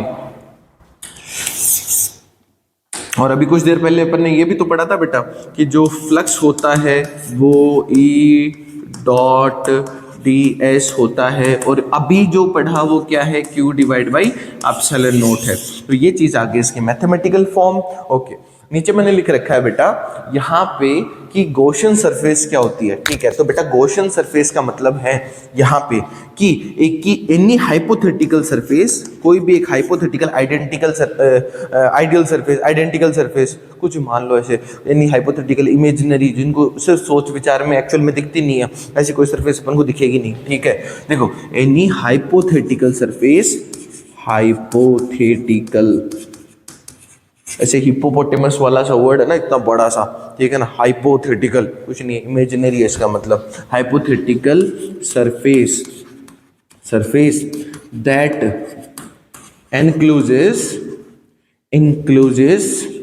इंक्लूजेस का मतलब होता है खुद के अंदर समाया हुआ, encloses the charge any hypothetical surface that encloses the charge, खुद के अंदर चार्ज को क्या कर रखा है, समा रखा है, is known as Gaussian surface, is known as Gaussian surface, Gaussian surface, surface. आई बात समझ में? ये चीज है, ये बस सिंपल सा था, लेकिन मेन इसके एप्लीकेशन से, गोसलो की डेफिनेशन के बाद में अपन को एप्लीकेशन पढ़ना बहुत जरूरी है, ये चीज है। तो होपफुली ये चीजें आपको समझ में आ रही होंगी। अब इसके बाद अपन करते हैं ये एप्लीकेशन का डेरिवेशन, जो कि बहुत इंपॉर्टेंट है, जो कि आपके एग्जाम में भी पूछा जा सकता है। This is very important. बेटा मैं कोई कलर चूज कर लूं बढ़िया सा, फिर आपको बताता हूं। देखो देखो यहाँ पे मैंने हेडिंग डाली है, electric field due to a infinitely long uniformly charged wire. 3 application है बेटा आपके सिलेबस में, तीनों की तीनों एक से बढ़कर एक इंपॉर्टेंट है, ध्यान से सुनिएगा। और एक बार पढ़ ली ना आपने यहाँ पे, एक बार ढंग से समझिए पढ़ ली, तो बेटा गारंटी की बात है एग्जाम में क्वेश्चन आएगा, उड़ा के आओगे और पूरे नंबर देने पड़ेंगे एग्जामिनर सर को। आई बात समझ में? देखिए ध्यान से, मैंने एक वायर लिया है, जिसको मैंने जूम करके दिखाया है, जूम जूम जूम, ठीक है ना, जूम करके दिखाया है, ठीक है ना, थोड़ा सा कि इसमें यूनिफॉर्मली चार्ज डिस्ट्रीब्यूट है, और मैं क्या कर लूँ, इसकी कोई गॉसियन सरफेस कंसीडर कर लूँ। और वो गॉसियन सरफेस कैसी हो सकती है, सिलेंड्रिकल। मान लो कि मेरे को एल लेंथ का इलेक्ट्रिक फील्ड निकालना है, और जितनी लेंथ का निकालना है वो एल उतनी ही बढ़ती जाएगी। इनफाइनाइट का निकालना है, लाइक इनफाइनाइट हो जाएगी वो एल लेंथ। आई बस मैं क्या करूंगा, इस एल लेंथ को कंसिडर करूंगा, ये लो इस प्रकार, ये लो ये आ गई। इसको थोड़ा सेट कर देता हूँ, मैं सेट बहुत अच्छा करता हूँ, देखिए करते हैं, देखो सेट, ये लो करेक्ट, परफेक्ट, ठीक है, परफेक्ट फिगर। ओके देखिए बेटा, लेट अस कंसीडर इसके यहाँ से यहाँ तक की जो डिस्टेंस है वो r है, और यहाँ से यहाँ तक की जो डिस्टेंस है वो क्या है, l है। होपफुली ये चीज आपको समझ आ रही होगी धीरे धीरे। ओके अब ये समझिए, ये जो लाइन चार्ज डेंसिटी है, इसके ऊपर मैं मान लेता हूँ जो डेंसिटी है वो कितनी है, लैम्डा। और अगर मैं मानूं कि l लेंथ के अंदर जो चार्ज लाई करेगा वो कितना हो जाएगा बेटा, लैम्डा इनटू में L, that's equals to Q. तो यहाँ पे बेटा इलेक्ट्रिक फील्ड की डायरेक्शन इधर की तरफ है सर, इससे डायरेक्शन इधर की तरफ है सर, इससे डायरेक्शन इधर की तरफ है सर, ये चीज है। आई बात समझ में? बेटा आप सभी को पता है कि जो फ्लक्स होता है हियर, एज वी नो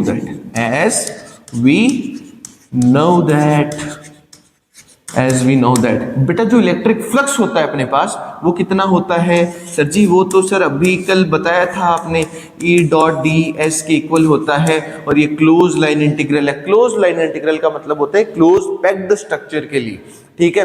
अब यहाँ पे देखो कि क्लोज पैक्ड स्ट्रक्चर है, ठीक है ना, इसको तोड़ो थोड़ा सा, ठीक है ना, वैसे नहीं तोड़ना, हथौड़ा लेके ऐसे देखो, समझ में तोड़ो, कैसे तोड़ोगे ध्यान से देखिएगा। यहाँ पे एक तो गोल वाली सरफेस, कर्व्ड सरफेस आ गई, ठीक है, एक ऊपर नीचे तबले वाली सरफेस आ गई, ढोलक के बजाते ना तबला, तो ऊपर और नीचे 2 सरफेस वो आ गई, एक साइड वाली। बेटा यहाँ से जो एरिया वेक्टर अगर मैं कंसिडर करूं कोई भी, ऊपर की तरफ होगा। Let us consider this is ds1 vector, let us consider this is ds2 vector, यहाँ पे एरिया वेक्टर इधर होगा।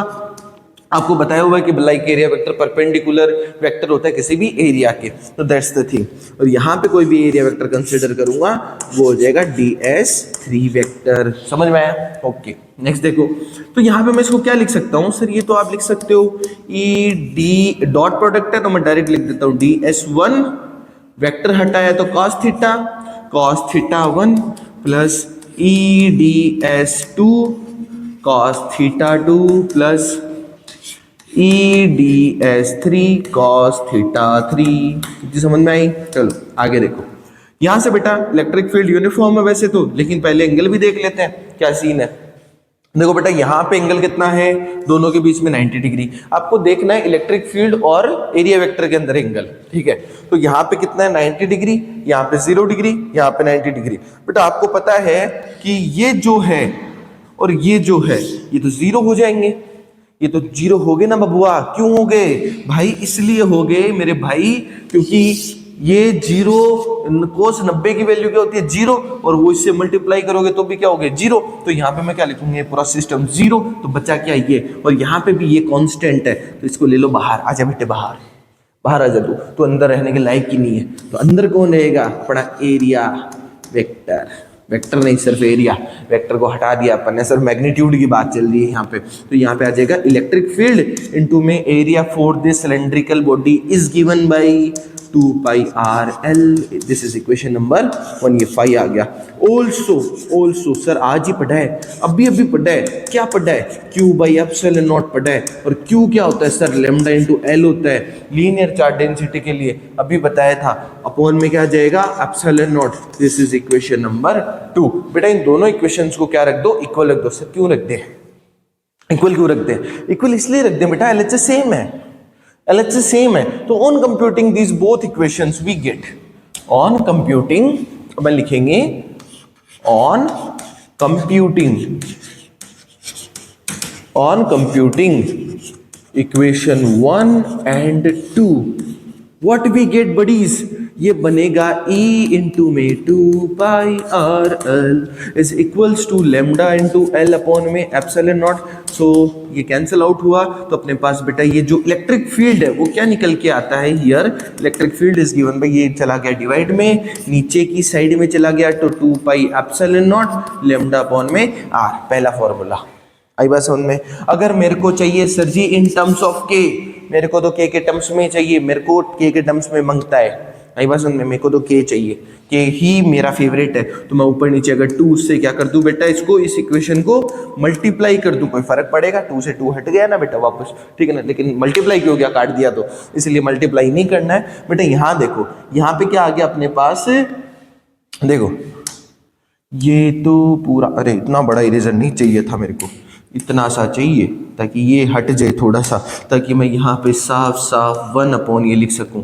तो बेटा ये आ गया आपके पास 4, तो 1 अपॉन 4 पाई एप्सिलॉन नॉट। इस सिस्टम का वैल्यू कितना होता है? अरे बाबा सर जी ये तो K सुनेला लगता है। अरे वाह, ये आपने बना दिया। तो ये आ गया बेटा electric field due to a uniformly charge infinitely wire, ठीक है ना? तो ये चीज है, होपफुली आपको समझ आई होगी। देखो ओके, इसके करने के बाद में चलो लिख लो फटाफट जल्दी से। अब इसके करने के बाद में बेटा अपन को करना है अगला क्या करना है sir? Electric field due to an uniformly infinitely thin plane sheet of charge. Thin पतली प्लेन शीट कैसी होती है सर? सर अपनी नोटबुक का एक पन्ना उठा लो ना सर, तो बेटा एक नोटबुक का एक पन्ना, फटा हुआ पन्ना, कोई बात नहीं, फटा हुआ पन्ना उठा लो सर, पूरा भी उठा सकते हो, ठीक है? ये मैंने पन्ना उठा लिया, इस पन्ने को आप मान लो कि ये है यूनिफॉर्मली चार्ज्ड प्लेन शीट। इसको मैंने हर डायरेक्शन के अंदर, हर डायमेंशन के अंदर क्या कर दिया? इनफाइनाइट कर दिया। तो ये क्या होगी? Infinitely sheet. और मैंने इसको चार्ज दे रखा है यूनिफॉर्म, मतलब इसकी जो सरफेस चार्ज डेंसिटी वो फिक्स है, जो कि मैंने कंसीडर कर ली सिग्मा, ठीक है ना? सिग्मा। और यहाँ पे बेटा इसका एरिया, एक गॉसियन सरफेस कंसीडर करी, कुछ भी किसी भी शेप की आप कंसीडर कर लो, जिसका एरिया ए है। मेरे को सर्कल पसंद है, मैं सर्कल कर रहा हूँ, आपको मेरे को गोल पसंद है, मैं गोल कर रहा हूँ। आप ऐसे स्क्वायर भी कर सकते हो, आप रेक्टेंगल कर लो, आप ट्राइंगल कर लो, आपकी इच्छा। देखो अब मैंने यहाँ पे देखा तो सर यहाँ पे जो फ्लक्स है इधर से तो बाहर निकल रहा है, और सर जी इधर से भी बाहर ही निकल रहा है, क्योंकि सर पॉजिटिव चार्ज है और पॉजिटिव चार्ज से तो बाहर ही निकलेगा। इधर से फाई निकल रहा है, इधर से फाई निकल रहा है, तो मैं क्या बोलूं सर, मेरे पास क्या बचा, मैं क्या जवाब दूं फिजिक्स को? हियर मैं फिजिक्स को जवाब दूंगा कि सर इसमें जो फाई नेट निकलेगा वो कितना निकलेगा, 2 इंटू में ई इंटू में ए। बेटा फॉर्मूला क्या होता है, ई ए, क्या होता है, ई डॉट डी एस होता है ना। तो बेटा इलेक्ट्रिक फील्ड तो यूनिफॉर्म है, तो वो इंटीग्रेशन के साइन के बाहर आ गया और डी एस बचा। डी एस का मैंने इंटीग्रेशन करा तो एरिया कितना है इसका, ए, कितना है ए भाई, कितना है एरिया ए, तो यहाँ पे मैंने लिख दिया ये। This is equation number 1। Now also, अरे बेटा नाउ ऑल्सो, अब देखो क्या ऑल्सो, यहाँ पे फाइनेट एक वर्ड और आता है, phi net is given by Q by epsilon naught. अभी भी पढ़ा था सर, पिछले डेरिवेशन में भी तो यही किया था, यही किया था ना, अरे भाई यही किया था, अभी भी यही किया रहा है और गॉस लॉ की अगली एप्लीकेशन में भी यही चिपकाऊंगा मैं। आई बात समझ में? अभी देखो ध्यान से, बढ़िया नंबर मिलेंगे, ध्यान से देखो। Q को क्या लिख सकता हूँ बेटा मैंने यहाँ पे, Q को मैं लिख सकता हूँ यहाँ पे सिग्मा इंटू ए। इस एरिया के अंदर कितना चार्ज आएगा सर, वो आएगा, अपन को पता है, अपन को क्या पता है कि सर यहाँ पे जो सिग्मा होता है वो चार्ज पर यूनिट एरिया होता है, ठीक है। तो यहाँ पे चार्ज को क्या लिख दूं मैं, देखो, तो यहाँ पे जाए सिग्मा इंटू में A upon epsilon naught. Let us consider this is equation number 2। Now on computing equation 1 and 2 we get what we get, बहुत कुछ मिला बेटा अपन को मिला ये दोनों इक्वेशंस इक्वल। सेम बात है बेटा, LHS इक्वल है, RHS इक्वल हो जाएगी, तो E इंटू में इज इक्वल्स टू, यहाँ पे आ गया बेटा अपने पास E इंटू में सिग्मा इंटू में A अपॉन में एप्सिलॉन नॉट। A से A को उड़ा दिया जाए, नहीं छोड़ेंगे, उड़ाएंगे बेटा, तो सिग्मा अपॉन में 2 इंटू एप्सिलॉन नॉट। ये आपका इलेक्ट्रिक फील्ड का फॉर्मूला आ गया। 2 लाइन का डेरिवेशन था छोटा सा, लेकिन क्वेश्चन आता है बेटा, 2 मार्क्स में 3 मार्क्स में पूछ लेते हैं। इसके साथ में आपको लैंग्वेज ऐड करनी है, जो मैं बता रहा हूँ ना कि भाई अपन ने एक इनफाइनाइट प्लेन शीट लिए, इधर से फ्लक्स पास हो रहा है इतना, इधर से इतना पास हो रहा है, तो दोनों को ऐड कर दिया। ये सारी ये लैंग्वेज बना के आपको लिखनी है अपनी लैंग्वेज के अंदर। अपनी लैंग्वेज का मतलब ये नहीं है कि भाई कुछ भी लिख के आ जाओ, ठीक है ना। अपनी लैंग्वेज का मतलब है जो दिमाग में चल रहा है ना, जो ये मैं बोल रहा हूँ, उसको इंग्लिश में बना के लिखना, ट्रांसलेट करके। होपफुली 10th तक 11th तक ये चीज सीख ली होगी आपने, ठीक है, ओके। फिर देखिए बेटा, आप देखो ये जो निकल के है ना बेटा, ये आता है अपना नॉन कंडक्टिंग शीट के लिए, नॉन कंडक्टिंग शीट के लिए। आई बात समझ में? और कंडक्टिंग शीट की बात करूंगा तो ये आ जाएगा सिग्मा अपॉन एप्सिलॉन नॉट। चलो आगे चलते हैं अब। ओके, लेट अस कंसीडर, एक क्वेश्चन करते हैं बेटा इसके ऊपर अपन। क्वेश्चन ये है कि अपने पास 2 शीट है, 2 शीट, एक शीट भी नहीं है बंदा, 2 शीट लेंगे सर। एक शीट से कैसे मजा आएगा सर, 2 शीट लेंगे हम। तो this is P, Q and R। Late us consider sheet 1 के ऊपर सिग्मा प्लस और इसके ऊपर भी सिग्मा प्लस ही ले लो। ये 4 डेंसिटी है बेटा, ठीक है। और ये P, Q, R 3 पॉइंट्स हैं। मेरे को इस पॉइंट के ऊपर इलेक्ट्रिक फील्ड बता दो फटाफट से, मेरे को इस पॉइंट के ऊपर इलेक्ट्रिक फील्ड बता दो फटाफट से, और मेरे को इस पॉइंट के ऊपर इलेक्ट्रिक फील्ड बता दो फटाफट से। चलो सॉल्व करो, देखते हैं कितनी भैंस पानी में है, कितनी ऊपर है। लगता है भैंस नहा रही है, लगता है भैंस नहा रही है अभी, ठीक है।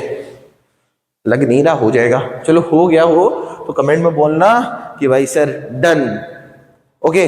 देखो, क्योंकि इसका सॉल्यूशन कमेंट में लिखोगे बहुत टाइम जाएगा ना, पढ़ाई पे ध्यान दो भाई। देखो, तो यहाँ पे सबसे पहले इस पॉइंट की बात करूंगा। अगर ये पॉजिटिव शीट है तो बाहर की तरफ आएगा बेटा electric field. Let us consider this is sheet A and this is sheet B. तो इसकी वजह से ये प्लस ई बी, इधर देखो इसकी वजह से भी बाहर की तरफ आ रहा था, इधर इसकी वजह से भी इधर की तरफ जाएगा, इसकी तरफ से भी इधर की तरफ जाएगा। तो यहाँ भी क्या जाएगा सर, ये प्लस ई बी। अब यहाँ पे मैं कंसीडर कर लेता हूँ ये सिग्मा 1 है और ये सिग्मा 2 है, ठीक है ना। तो सिग्मा 1 और सिग्मा 2 का क्या मतलब है, late us consider sigma 1 is greater than sigma 2, ठीक है।